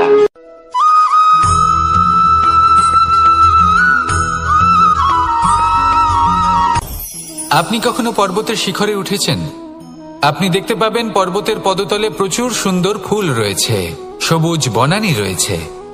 যত আপনি ওপরে উঠতে থাকবেন তত ফুল কমতে থাকবে, সবুজ বনানী কমতে থাকবে। আরো কিছুটা ওপরে উঠলে কাঁটা জাতীয় গাছ দেখতে পাবেন, শুকনো গাছ দেখতে পাবেন। আরো যদি ওপরে ওঠেন তাহলে পাষাণ দেখতে পাবেন। আরো ওপরে উঠলে হিমখণ্ড দেখতে পাবেন। এই যে পর্বত, তা মনুষ্য জীবনের সব থেকে উত্তম উদাহরণ। মানুষ যখন সাফল্যের শিখরে পৌঁছতে চান, মহানুভবতার শিখরে পৌঁছতে চান, পথে যত আস্তে আস্তে উপরে উঠতে থাকেন ততই ভৌতিক বস্তু তার থেকে বিচ্ছিন্ন হতে থাকে। যদি তিনি সেই ভৌতিক বস্তুগুলি ত্যাগ না করতে পারেন তাহলে কখনোই সেই স্থানে পৌঁছতে পারবেন না। আর মানুষ যদি উচিত ত্যাগ করতে পারেন, পথে অগ্রসর হতে থাকেন, এগোতে থাকেন, তাহলে একদিন না একদিন তিনি মহানুভবতার, জ্ঞানের, সাফল্যের হিমের স্বাদ অবশ্যই লাভ করবেন। মনে রাখবেন, মানব জীবনে ত্যাগ হলো অত্যন্ত গুরুত্বপূর্ণ অংশ। আসুন আমার সাথে ভালোবেসে বলুন, রাধা রাধা।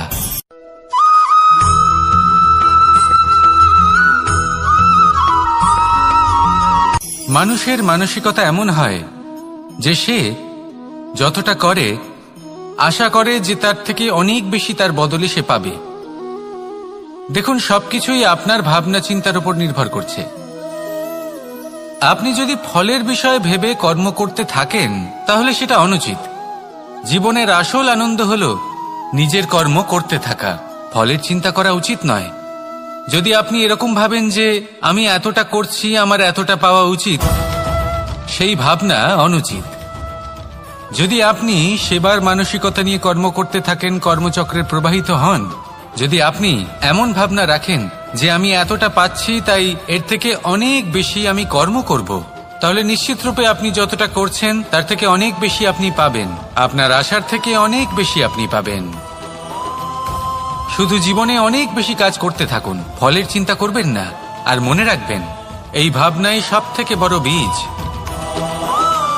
কর্মের উপর বিশ্বাস রাখুন, জীবনে যা যা আপনি চান সবই সুখময় হবে।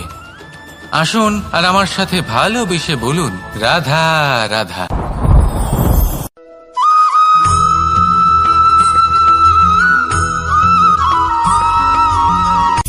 সূচের শেষে একটি ছিদ্র থাকে যার দ্বারা আমরা এই সুতো পরাতে পারি, আর তারপর সূচের সাহায্যে এই সুতো দিয়ে বস্ত্র সেলাই করা যায়। কিন্তু যদি সুতোটা সোজা করে ধরা না হয় তাহলে সূচে কখনো এই সুতো পরানোই সম্ভব নয়। যদি এতে কোনো গিঁট পড়ে তখন তা কখনোই এই ছিদ্র দ্বারা প্রবেশ করা সম্ভব নয়। ঠিক এইভাবেই যদি আপনি কারোর জীবনে প্রবেশ করতে চান, কারোর অন্তরে প্রবেশ করতে চান, তাহলে আপনাকেও সহজ থাকতে হবে। এতে কোনো গিঁট থাকলে চলবে না, অর্থাৎ মনে যাতে কোনো মালিন্য না থাকে, যেন কোনো কুচিন্তা না থাকে। যদি এসব থাকে তাহলে আপনি কখনো কারোর জীবনে প্রবেশ করতে পারবেন না। আর যদি কোনোভাবে আপনি প্রবেশ করেও যান তাহলে তার মনে ঘর করতে পারবেন না। নিজেকে এই সুতোর মতন করে তুলুন, সহজ। মনে যেন কোনো কুচিন্তা না থাকে, সবার প্রতি যেন সদ্ভাবনা থাকে, শুভ চিন্তা থাকে। এমনটা করতে থাকুন। এমন একটা দিন আসবে যেদিন এই সমস্ত সংসারের ব্যক্তির মনে আপনি বাস করবেন, আর তখন এই মন প্রসন্ন হয়ে বলবে, রাধা রাধা।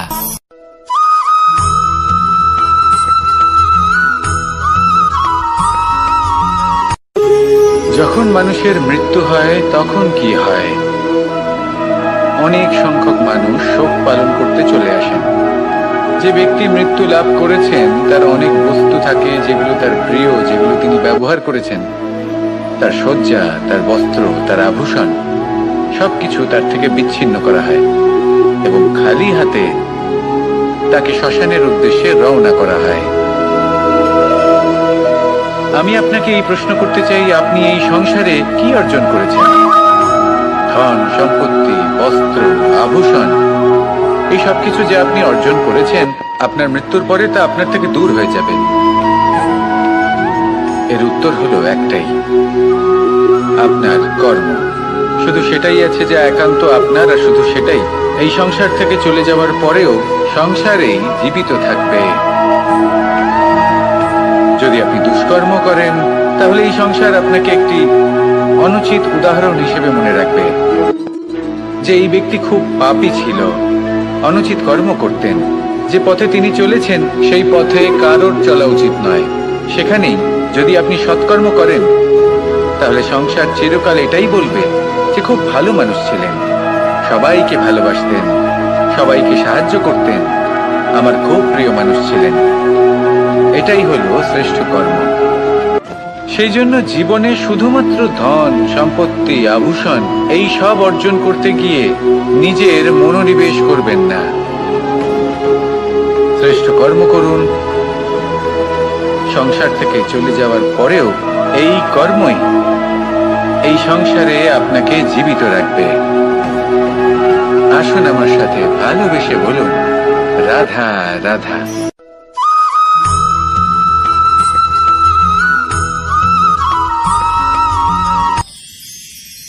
মানুষ তার জীবনে দুই ধরনের পরিস্থিতিকে খুব ভয় পায়। এক, কোনো কারণবশত কারোর সামনে নত হওয়া। দুই, কোনো কারণে নিজের চরিত্র থেকে, নিজের মূল্যবোধ থেকে বিচ্যুত হওয়া। এবার কেন হয় এরকম যে কথায় কথায় কারোর সামনে নত হতে হয়? কেন বারংবার নিজের চরিত্র থেকে চ্যুত হতে হয়? এরকম কেন হয়? এটা তখনই হয় যখন আমাদের শিক্ষা এবং মূল্যবোধের অভাব থাকে। যদি মানুষের মধ্যে প্রকৃত শিক্ষা থাকে, তাহলে এই সংসারে কোনো সময় এবং কারোর সামনেই নত হওয়ার কোনো প্রয়োজন নেই। যদি মানুষের মধ্যে মূল্যবোধ থাকে, তাহলে তাকে নিজের মূল্যবোধ বা চরিত্র থেকে বিচ্যুত হতে হয় না, তা সে যাই হয়ে যাক না কেন। কোনো বালককে যদি জন্ম থেকেই সুশিক্ষার অধিকারী করা হয়, শিক্ষিত করা হয়, মূল্যবোধের অধিকারী করা হয়, তবে সে এই সংসারে এমন কর্ম করবে যাতে সে নিজেকে, নিজের পরিবারকে, সমগ্র সমাজকে গর্বিত করতে পারে। শিক্ষা লাভ করুন, মূল্যবোধ লাভ করুন এবং আমার সাথে ভালোবেসে বলুন, রাধা রাধা।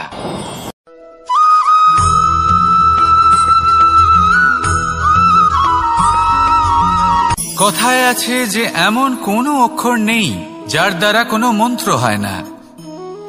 এমন কোনো বনস্পতি নেই যা নিজেই একটা ঔষধি নয়। পৃথিবীর এমন কোনো ব্যক্তি নেই যার মধ্যে কোনো যোগ্যতা থাকে না। শুধু প্রয়োজন হলো যে ব্যক্তিকে আমরা খুঁজে চলেছি তাকে সঠিকভাবে চিনে নেওয়া। যদি তার যোগ্যতা, তার বিশেষত্ব আমরা বুঝতেই না পারি, তাহলে আর লাভ কি রইল? এই সংসারে এমন অনেক ব্যক্তি রয়েছেন যারা ছোট ছোট অসফলতার কারণে আপনাকে এটা বলে দেবে যে আপনি কোনো কাজের নন, আপনি হলেন মূর্খ, আপনি কিছুই করতে পারবেন না। এইসব কথায় কখনোই বিশ্বাস করবেন না, কারণ আপনি এবং প্রত্যেকটি জীব এই পরমাত্মা এবং এই প্রকৃতির সৃষ্টি, যা অত্যন্ত বিশেষ। যদি আপনাকে উদাহরণ দিই, তাহলে একদিকে আছে তরোয়াল, একটা বড় লম্বা তরোয়াল, যার দ্বারা যুদ্ধ করা যায়, জয়লাভ করা যায়। আর অন্যদিকে রয়েছে একটা ছোট্ট সূচ, কিন্তু যে কাজ একটা ছোট্ট সূচ করতে পারে তা একটা তরোয়াল দ্বারা সম্ভব নয়। এর অর্থ হলো এটাই যে প্রত্যেকটা রচনা অত্যন্ত অমূল্য এবং অত্যন্ত বিশেষ হয়। তাহলে বিশ্বাস রাখুন যে আপনি অত্যন্ত বিশেষ একজন, আর প্রেমের সাথে বলুন, রাধা রাধা।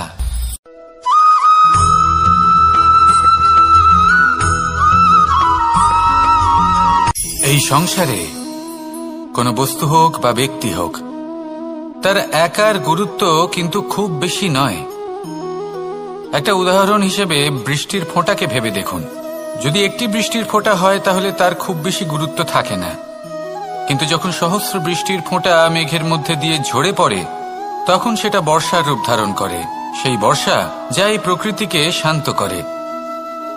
সেইভাবেই পাথরের ছোট টুকরো তার খুব বেশি গুরুত্ব থাকে না, কিন্তু যখন অসংখ্য পাথরের টুকরো একত্রিত হয় তখন তা পর্বতের আকার ধারণ করে।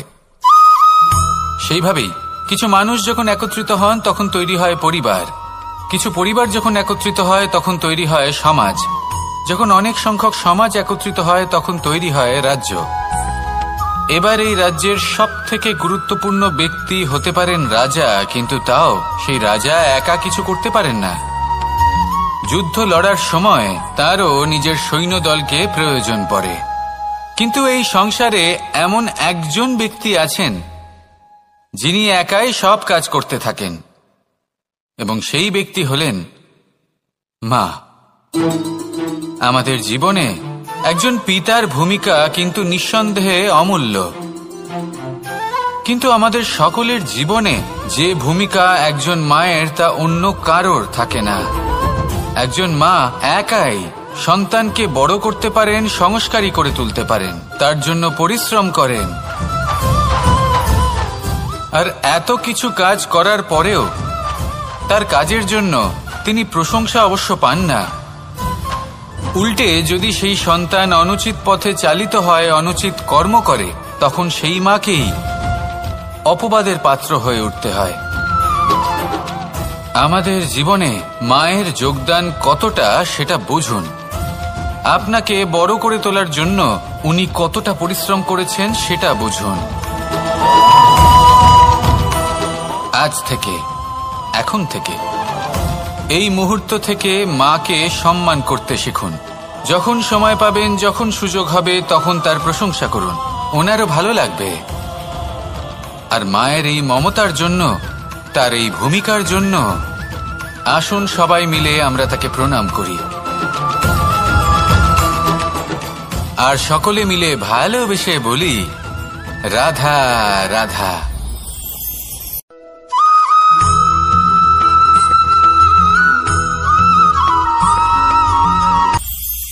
এটা হলো ধান গাছ। এর থেকে যে চাল উৎপন্ন হয় তা মানুষ গ্রহণ করেন। আর এটা কি? এ হলো জংলি ঘাস। একবার ভেবে দেখুন, যদি এই জংলি ঘাস ধান গাছের আশেপাশে থাকে তাহলে কি হবে? ধান উৎপন্ন হতে পারবে? তা উৎকৃষ্ট হতে পারবে? আমরা কি তা গ্রহণ করতে পারবো? কখনোই নয়। এই জংলি ঘাস ধানকে নষ্ট করে দেবে, কিন্তু নিজে জীবিত থাকবে। এটাই হলো আজকের শিক্ষা। এই সংসারে যদি আপনি নীতির পথে চলতে চান, উচিত কর্ম করতে চান, সংসারকে সেবা করতে চান, তাহলে জংলি ঘাসের মতো ব্যক্তিদের থেকে সবসময় দূরে থাকতে হবে। সেই ব্যক্তি যারা দুর্নীতি এবং মিথ্যা দ্বারা পরিপূর্ণ, যাদের ব্যবহার অশুভ, যাদের অনেক অশুভ গুণ রয়েছে, তারা সঠিক নয়। সেই সকল ব্যক্তি যাদের চরিত্র অত্যন্ত দুষ্ট হয়, তারা হয় শুভ চরিত্রের ব্যক্তিকে একদম নষ্ট করে দেয়, নয় নিজের মতো বানিয়ে তোলে। তাই যদি আপনি নীতির পথে চলতে চান, এই সংসারের জন্য শুভ কর্ম করতে চান, তাহলে সেই সঙ্গ লাভ করুন যে সঙ্গ জ্ঞানে পরিপূর্ণ, যাদের মধ্যে অনেক গুণ আছে, যাদের থেকে প্রতিদিন কিছু শিখতে পারবেন। এমন ব্যক্তির সাথে জীবন অতিবাহিত করুন। দুরাচারীদের থেকে দূরে থাকুন। তবেই এই মন প্রসন্ন হয়ে বলবে রাধা রাধা।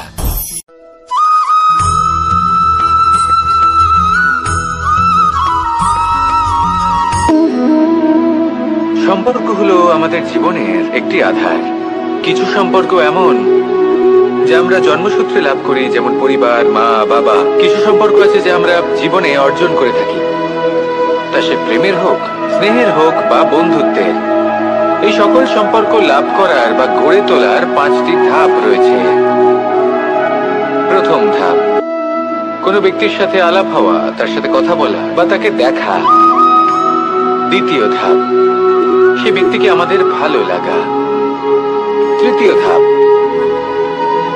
আমাদের এটা চাইতে শুরু করা যে জীবনে এই ব্যক্তি যেন আমাদের বন্ধু হন, আমাদের জীবনে থাকেন, বা আমাদের কাউকে ভালোবেসে ফেলা। আর এটা আমাদের ভাবা বা চাওয়া যে সেই ব্যক্তি যেন আজীবন আমার সাথে থাকেন, আমার জীবনে আমার সাথী হয়ে। চতুর্থ ধাপ, লাভ করা। এবার এই ধাপটি অনেক মানুষের পক্ষেই খুবই সরল হয়, বড়ই সরলভাবে নিজেদের সঙ্গীকে লাভ করে থাকে। কিছু মানুষের জন্য এই ধাপ অত্যন্ত কঠিন হয়ে থাকে। অনেক প্রতিকূল পরিস্থিতির উপর জয়লাভ করে তারা সঙ্গীকে লাভ করেন, কিন্তু লাভ অবশ্যই করেন। এরপরে আসে পঞ্চম, অন্তিম এবং সব থেকে গুরুত্বপূর্ণ ধাপ। সেটা হলো সেই সম্পর্ক পালন করা। এটা হলো এমন এক বিষয় যা প্রত্যেক মানুষের শেখা উচিত।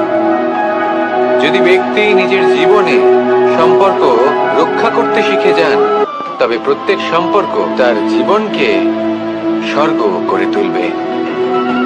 আসুন আর আমার সাথে ভালোবেসে বলুন, রাধা রাধা।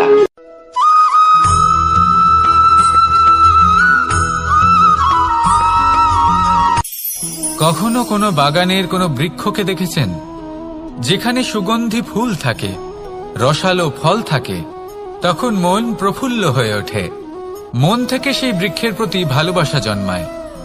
কিন্তু যিনি বাগানের মালিক, শুধুমাত্র তিনিই জানেন যে কিভাবে এই বৃক্ষকে আগলে রাখতে হয়, কিভাবে তার পরিচর্যা করলে এতে সুন্দর সুগন্ধি ফুল হবে, রসালো ফল হবে। কখনো কখনো প্রয়োজনের থেকে বেশি রোদ পেলে এই বৃক্ষগুলি শুকিয়ে যায়, প্রয়োজনের থেকে কম রোদ পেলেও এই বৃক্ষ কিন্তু শুকিয়ে যায়। প্রয়োজনের থেকে কম জল যদি পায়, এই বৃক্ষ শুকিয়ে যেতে পারে। প্রয়োজনের থেকে অতিরিক্ত জল যদি পায়, তখনও এই বৃক্ষের শিকড়গুলি নষ্ট হয়ে যেতে পারে। এবার এটাই কিন্তু আমাদের সংসারের সাথেও হয়। আমাদের সংসারের সকল প্রতিভাশালী ব্যক্তি, যেমন লেখক, বিচারক, প্রবক্তা, যোদ্ধা, এদের সবার ক্ষেত্রে এই কথাটাই প্রযোজ্য। যদি বেশি প্রশংসা করা হয়, তাহলেও এরা হারিয়ে যাবেন। প্রয়োজনের থেকে বেশি যদি নিন্দা করা হয়, তখনও তারা নত হয়ে পড়বেন।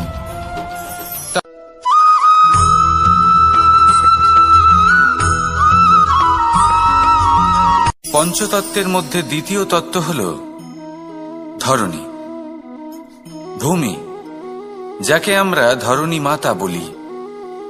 এই ধরণী ধৈর্য ধারণ করে, আর এর ওপরেই আমাদের সমগ্র সংসার নির্ভরশীল। কারণ এই ভূমি সহ্য ক্ষমতা রাখে, এর সহ্য ক্ষমতা হল অপরিসীম। সন্তান যতই আঘাত প্রদান করুক না কেন, প্রেম পূর্বক সহ্য করে, আর তার বদলে অমূল্য রত্ন প্রদান করে। সন্তান যদি হাল চালায়, তাহলে তার বদলে তাকে অন্ন প্রদান করে। এটাই হলো ধরণী। এবার এর থেকে আমরা কি শিক্ষা পেতে পারি? এটাই যে কারোর জন্য কিছু করা বা কাউকে কিছু দেওয়া মনে কোনো কামনা ছাড়াই। আর এই কথাটা বুঝে যান, যদি কারোর জন্য কামনা না রেখে বা কোনো পাওয়ার আশা না রেখে কারোর জন্য কিছু করেন বা কারোকে কিছু দেন, যদি এটা আপনি শিখতে পারেন, তবে আপনি ভালোবাসতে শিখে গেছেন। আর সেই জন্যই এই ধরিত্রীকে মাতা বলা হয়। কারণ মাতা শুধু উনি নন যিনি গর্ভে সন্তানকে ধারণ করেন, মাতা তো উনিও যিনি জীবন বাঁচতে শেখান, যিনি জীবন বাঁচার উদাহরণ প্রদান করেন। তাহলে ধরণীর থেকে এই নিঃস্বার্থ ভাব শিখুন, নিঃস্বার্থ ভালোবাসা শিখুন, আর এই ভালোবাসার সাথেই বলুন, রাধা রাধা।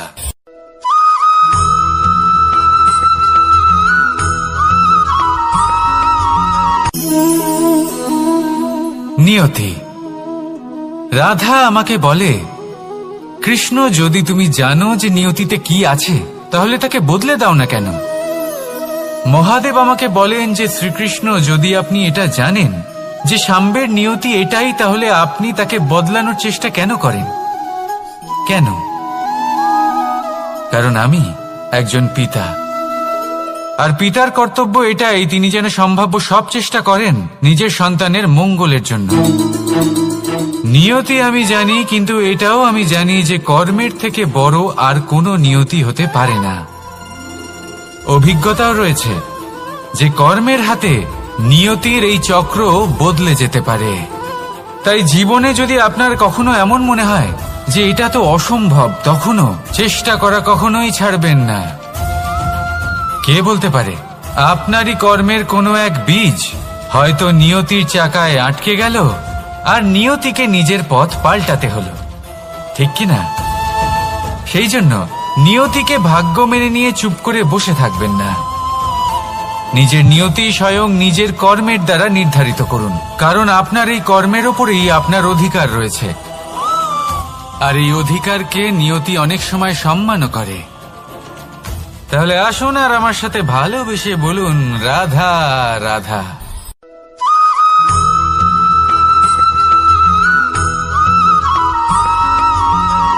মানুষ ভাবেন যে ধন অর্জন করা হলো অত্যন্ত গুরুত্বপূর্ণ। তিনি আজীবন ধন অর্জন করতে থাকেন, ধন অর্জন করার চেষ্টা করতে থাকেন। সে যাই হয়ে যাক না কেন, পরিশ্রম করতে থাকেন। স্বাস্থ্যের দিকে নজর দেন না, না উচিত সময় খাবার খান, না উচিত সময় ঘুমোতে যান, না পর্যাপ্ত সময় পর্যন্ত ঘুমন, কিছুই না। ধন অর্জন করতেই থাকেন, করতেই থাকেন। আর কিছু সময় পরে যখন তিনি অসংখ্য ধন লাভ করে ফেলেন, তখন তার সাথে ওনার শরীরে অনেক রোগ বাসা বাঁধে। এইসব রোগের উপচার করতে করতে সেই সমস্ত ধন যা উনি অর্জন করেছেন তা তিনি ব্যয় করে ফেলেন। শেষ পর্যন্ত কি হয়? আমরা যেভাবে এসেছি ঠিক সেইভাবেই ফিরে যাই, ধন এখানেই থেকে যায়। দেখুন, একটা অত্যন্ত গুরুত্বপূর্ণ কথা রয়েছে যে আপনার বোঝা উচিত। এই যে ধন, তার ব্যবহার করুন জীবনকে আরো ভালো করে তোলার জন্য। ধনের সদ্ব্যবহার করা উচিত, এমন যেন না হয় এই ধন আপনাকে ভোগ করে ফেলে। এই জীবনকে নিশ্চিত রূপে আরো শ্রেষ্ঠ করে তুলুন। কিন্তু এই ধন অর্জন করার এই প্রক্রিয়াতে নিজের সারা জীবনকে নষ্ট করে ফেলবেন না। এই জীবন উপভোগ করতে শিখুন। আর আমার সাথে ভালোবেসে বলুন, রাধা রাধা।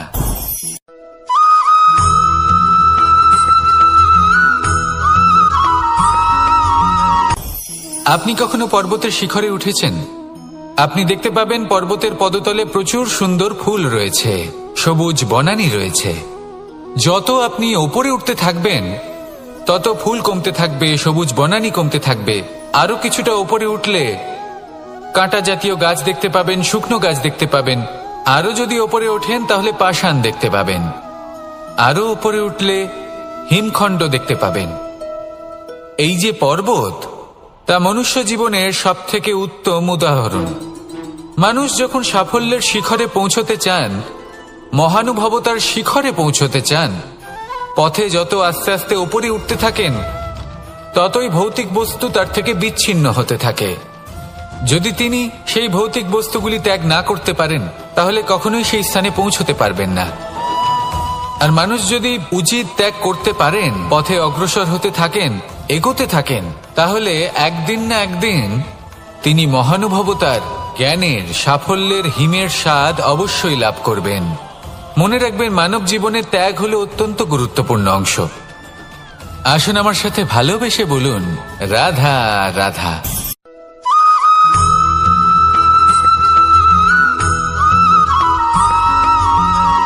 কেউ বলে জীবন খুব ক্ষণস্থায়ী, কেউ বলে জীবন হলো একটা সুন্দর স্বপ্নের মতো, আবার কেউ বলবে জীবন হলো এক কঠোর সত্য। কিন্তু জীবন আসলে কি? জীবন হলো আপনারই প্রতিবিম্ব, একটা দর্পণ। অর্থাৎ আপনি জীবনকে সেইভাবেই পাবেন যেরকম আপনি নিজেকে প্রতিপন্ন করবেন। যদি আপনি দর্পণের দিকে তাকিয়ে হাসেন তাহলে আপনি সামনে হাসি মুখী দেখতে পাবেন। এবার যদি আপনি গম্ভীর হয়ে থাকেন তাহলে আপনি একজন রুষ্ট ব্যক্তি দেখতে পাবেন। শেষে সবথেকে বেশি গুরুত্বপূর্ণ হলো আপনার চেষ্টা। আপনাকে সবসময় চেষ্টা করতে হবে যাতে আপনি নিজেকে প্রসন্ন এবং ইতিবাচক মনোভাবে রাখেন। এটা হলো আপনারই উত্তরদায়িত্ব, তাকে পালন করুন। এই মনকে প্রসন্ন রাখুন, এই সংসারকে সুন্দর বলে মনে হবে। আর এই মন প্রসন্ন হয়ে বলবে, রাধা রাধা।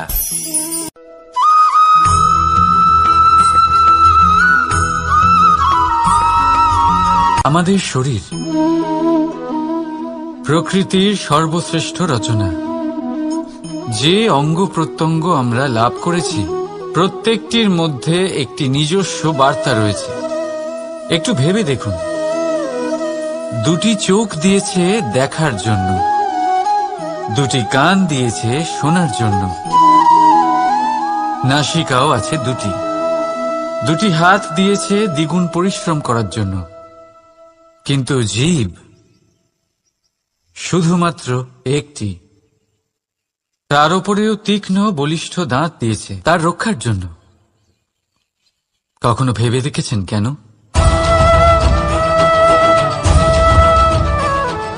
কারণ শব্দ আর শব্দের প্রয়োগ মানুষের সবচেয়ে বড় অস্ত্র, যার প্রয়োগ যত ভেবে চিন্তে করা যায় মানুষ তার জীবনে ততটাই উপরে উঠতে পারে। তাহলে মনে রাখুন, দেখুন, শুনুন আর বুঝুন বেশি, বলুন কম। রাধা রাধা।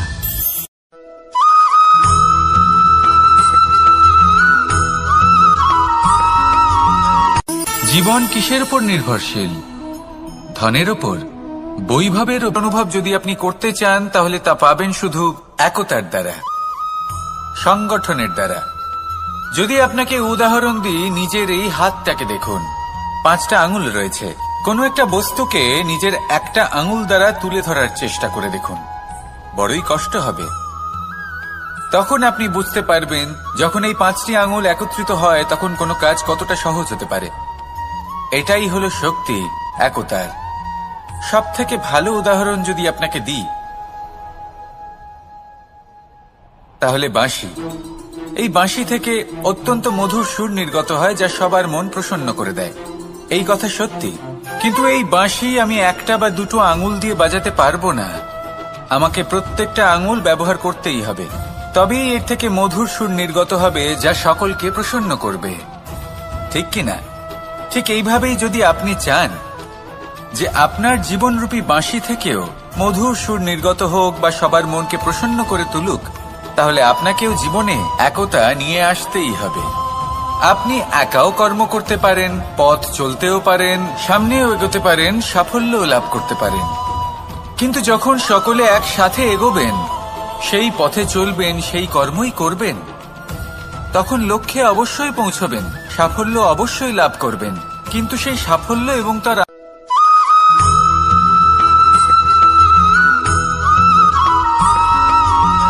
এই সংসারে সব থেকে বেশি কোমল বস্তু হলো রেশম। এই রেশম এতটাই কোমল হয় যে এর পুরো একটা থান শুধুমাত্র একটা হাতে ধরা সম্ভব। কখনো ভেবে দেখেছেন এই রেশম কিভাবে হয়? একটি কীট তার লালার দ্বারা উৎপন্ন হয়। এই কীট সেই রেশমকে পাক দিতে থাকে, পাক দিতেই থাকে, আর আস্তে আস্তে তার মধ্যেই জড়িয়ে পড়ে। শেষে ওর এই সুন্দর অমূল্য সৃষ্টি রেশমের এই সুতো, তার নির্মাণ কার্য পূর্ণ হয়। কিন্তু তাতেই ও নিজে বন্দী হয়ে যায়।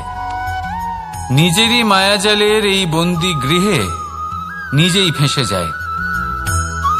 এবার এই সুতোকে ব্যবহারযোগ্য করে তোলার জন্য এই কীটগুলিকে এই কবচের সাথেই ফুটন্ত জলে ফেলে দেওয়া হয়।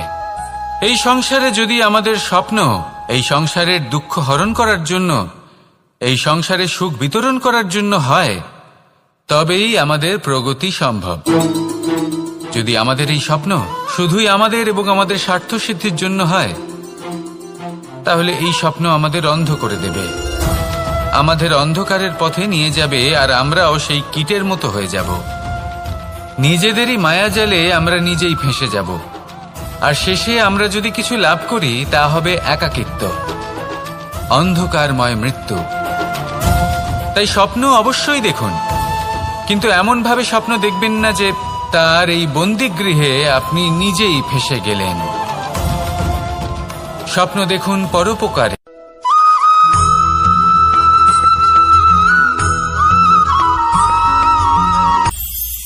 এটা হলো ধান গাছ। এর থেকে যে চাল উৎপন্ন হয় তা মানুষ গ্রহণ করেন। আর এটা কি? এ হলো জংলি ঘাস। একবার ভেবে দেখুন, যদি এই জংলি ঘাস ধান গাছের আশেপাশে থাকে তাহলে কি হবে? ধান উৎপন্ন হতে পারবে? তা উৎকৃষ্ট হতে পারবে? আমরা কি তা গ্রহণ করতে পারবো? কখনোই নয়। এই জংলি ঘাস ধানকে নষ্ট করে দেবে, কিন্তু নিজে জীবিত থাকবে। এটাই হলো আজকের শিক্ষা। এই সংসারে যদি আপনি নীতির পথে চলতে চান, উচিত কর্ম করতে চান, সংসারকে সেবা করতে চান, তাহলে জংলি ঘাসের মতো ব্যক্তিদের থেকে সবসময় দূরে থাকতে হবে।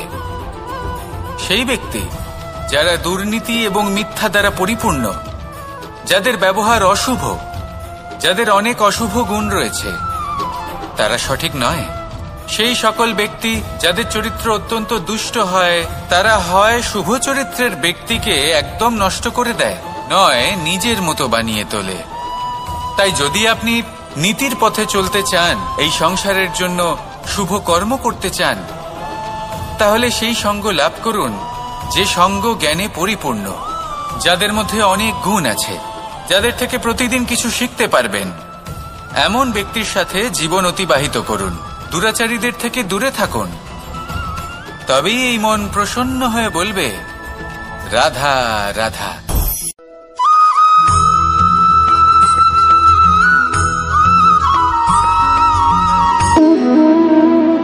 সম্পর্ক হলো আমাদের জীবনের একটি আধার।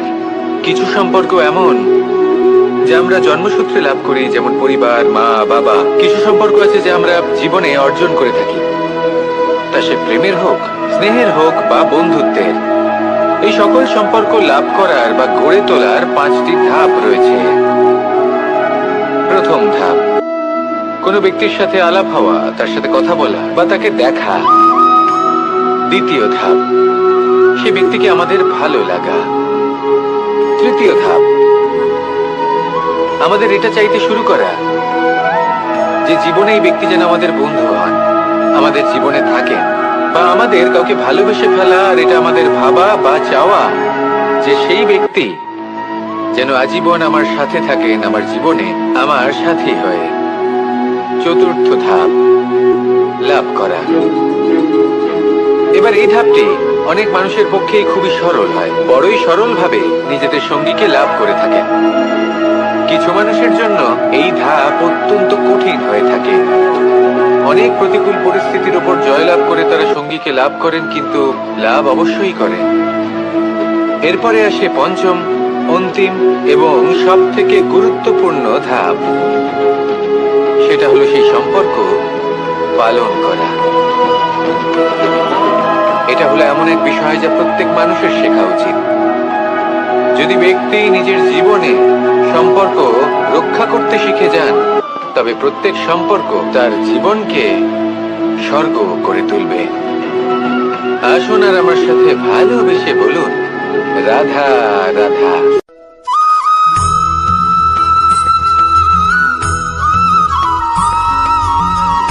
কথায় আছে, অন্ধকারে প্রদীপ প্রজ্বলিত করলে চতুর্দিক আলোকিত হয়। কিন্তু যদি এই প্রদীপ আমি সূর্যের আলোর সম্মুখে সকালবেলায় প্রজ্বলিত করে রেখে দিই, তাহলে কি হবে? আপনি বলবেন যে এটা করে তো কোনো লাভই হলো না। সূর্যের প্রকাশের সামনে এই প্রদীপ আসলে কিছুই নয়। এবার এই চিন্তা ভাবনা প্রত্যেক দিন করতে হবে, আর একটা অমূল্য শিক্ষা পেতে হবে। মনে করুন যে আপনি মহাপুরুষের সামনে বসে আছেন, কোনো মহাজ্ঞানীর সামনে। তাহলে সেই ব্যক্তির সামনে নিজের জ্ঞানের প্রদীপ প্রজ্বলিত করবেন না, নীরব থাকুন। আর সেই ব্যক্তির সূর্যের প্রকাশের মতো জ্ঞান প্রাপ্ত করুন। যতটা পারবেন জ্ঞান লাভ করুন। যদি এমন কোনো সময়, এমন কোনো স্থানে আপনি আছেন যেখানে চতুর্দিক অন্ধকার, কারোর কাছেই জ্ঞান নেই, সেখানে নিজের জ্ঞানের প্রদীপ প্রজ্বলিত করুন। এমন করলে দুদিক থেকেই আপনার লাভ হবে। আপনার জ্ঞান প্রাপ্তিও হবে, আর জ্ঞানের সঠিক প্রয়োগও করতে পারবেন। আর এই মন প্রসন্ন হয়ে বলবে, রাধা রাধা।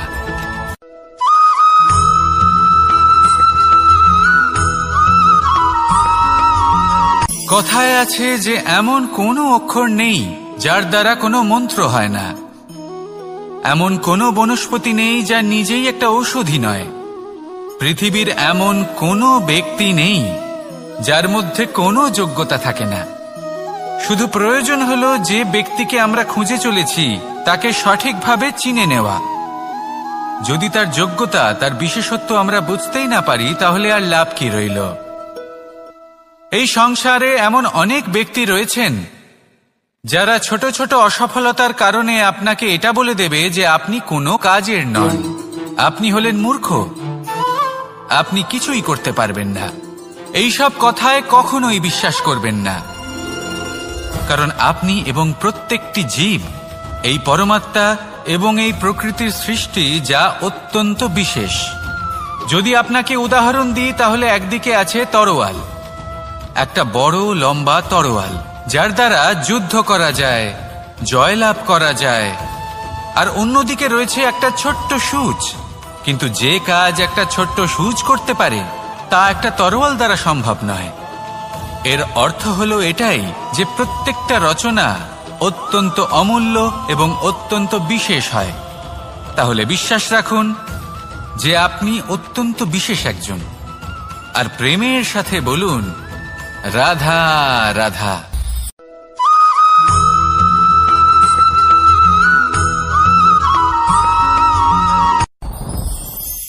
সাথী।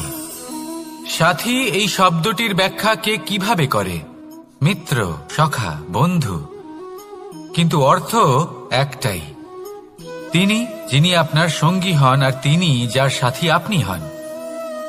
এবার সব থেকে বড় প্রশ্ন হলো এটাই যে তিনি কে হতে পারেন যাকে আপনি আপনার সাথী বলে মেনে নিতে পারেন, নিজের সখা, নিজের মিত্র, নিজের বন্ধু মেনে নিতে পারেন। আপনার সাথী হলেন তিনি যিনি দুঃখের সময় আপনার পাশে থাকবেন, আপনার হাত ধরে থাকবেন। আপনার সাথী হলেন তিনি যার হাত আপনি নিজের সুখের দিনে ধরে থাকবেন। সেই সাথীরই হাত ধরুন যিনি দুঃখে সবসময় আপনাকে সাহায্য করার জন্য তৎপর হয়ে থাকেন, আপনার পাশে থাকেন, আর যাকে সুখের দিনে আপনি আপনার সাথে রাখতে পারেন। আর যখন আপনার সাথে আপনার এই সাথী থাকবে তখন আপনি এটা বুঝবেন যে যখন জীবনে দুঃখ আসে তখন এই দুঃখ কমে যায়, সবার মধ্যে ভাগ হয়ে যায়। আর যদি তখন সুখ আসে তাহলে সেটা সবার উপস্থিতিতে আরো বেড়ে যায়। এটাই হলো প্রেম, এটাই হলো ভালোবাসা, এটাই হলো সঙ্গ। যেমন সম্পর্ক আমার আর রাধার মাঝে। তাহলে আসুন আর আমার সাথে ভালোবেসে বলুন রাধা রাধা।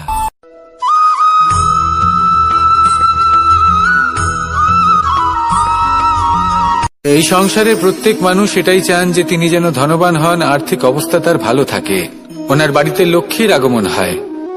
কিন্তু সেটা হবে কি করে, সেটাই হলো প্রশ্ন। কেউ বলেন যে যদি পরিশ্রম করো তাহলে ধন অর্জন সম্ভব, কেউ বলেন যে যদি বিদ্যা লাভ হয় তবেই ধন অর্জন সম্ভব, কেউ বলেন যে যদি বলশালী হও তবেই সম্পন্ন থাকবে। ভালো কথা, যদি তাই হয়ে থাকে তবে দিনমজুর সারা দিন পরিশ্রম করেন, তিনি কেন ধনী হন না? অনেকজন বিদ্বান মানুষ আছেন এই সংসারে, তারা কেন ধনবান হন না? অনেক সংখ্যক বলশালী ব্যক্তি আছেন, তাদের কাছে ধন নেই কেন? তাদের কেন ধনের অভাব হয়? আবার এমনও কিছু মানুষ আছেন যারা পরিশ্রম করেন, তারা দিনমজুর, কিন্তু তারা ধন অর্জন করতে পারেন। কিছু বিদ্বান ব্যক্তি আছেন যাদের কাছে অধিক মাত্রায় ধন রয়েছে, কয়েকজন বলশালী ব্যক্তি রয়েছেন যাদের কাছে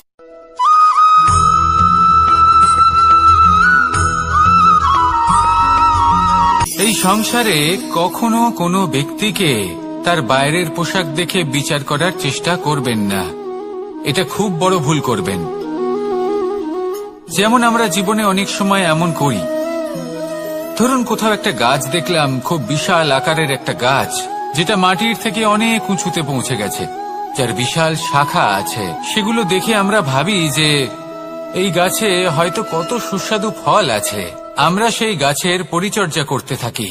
আবার অন্যদিকে হলো একটি তৃণ যেটা মাটি থেকে কিছুটা উঁচুতে পৌঁছেছে, কিন্তু সেই তৃণর নিচে, মাটির নিচে অত্যন্ত সুস্বাদু ফল বা সবজি জন্ম নেয়, যা আমাদের স্বাস্থ্যের পক্ষে অত্যন্ত উপকারী। সেই জন্য কখনো আবরণ দেখে কাউকে বিচার করতে চেষ্টা করবেন না। তার বদলে এটা বোঝার চেষ্টা করুন যে আপনার সামনে যে ব্যক্তি আছে বা বস্তু আছে তার বিশেষত্ব কি। যদি এই বিশেষত্ব বোঝার ক্ষমতা আপনি অর্জন করেন, যদি এই শিল্প আপনি নিজের ভেতরে জাগ্রত করেন, তাহলে এই সংসারে বিশেষত্ব কি সেটা আপনি জানতে পারবেন। আর এই সমস্ত খেলা দৃষ্টি থেকে নয়, দৃষ্টিভঙ্গি থেকে জন্ম নেয়। দৃষ্টিভঙ্গি সবসময় শুভ রাখুন আর আমার সাথে ভালোবেসে বলুন, রাধা রাধা।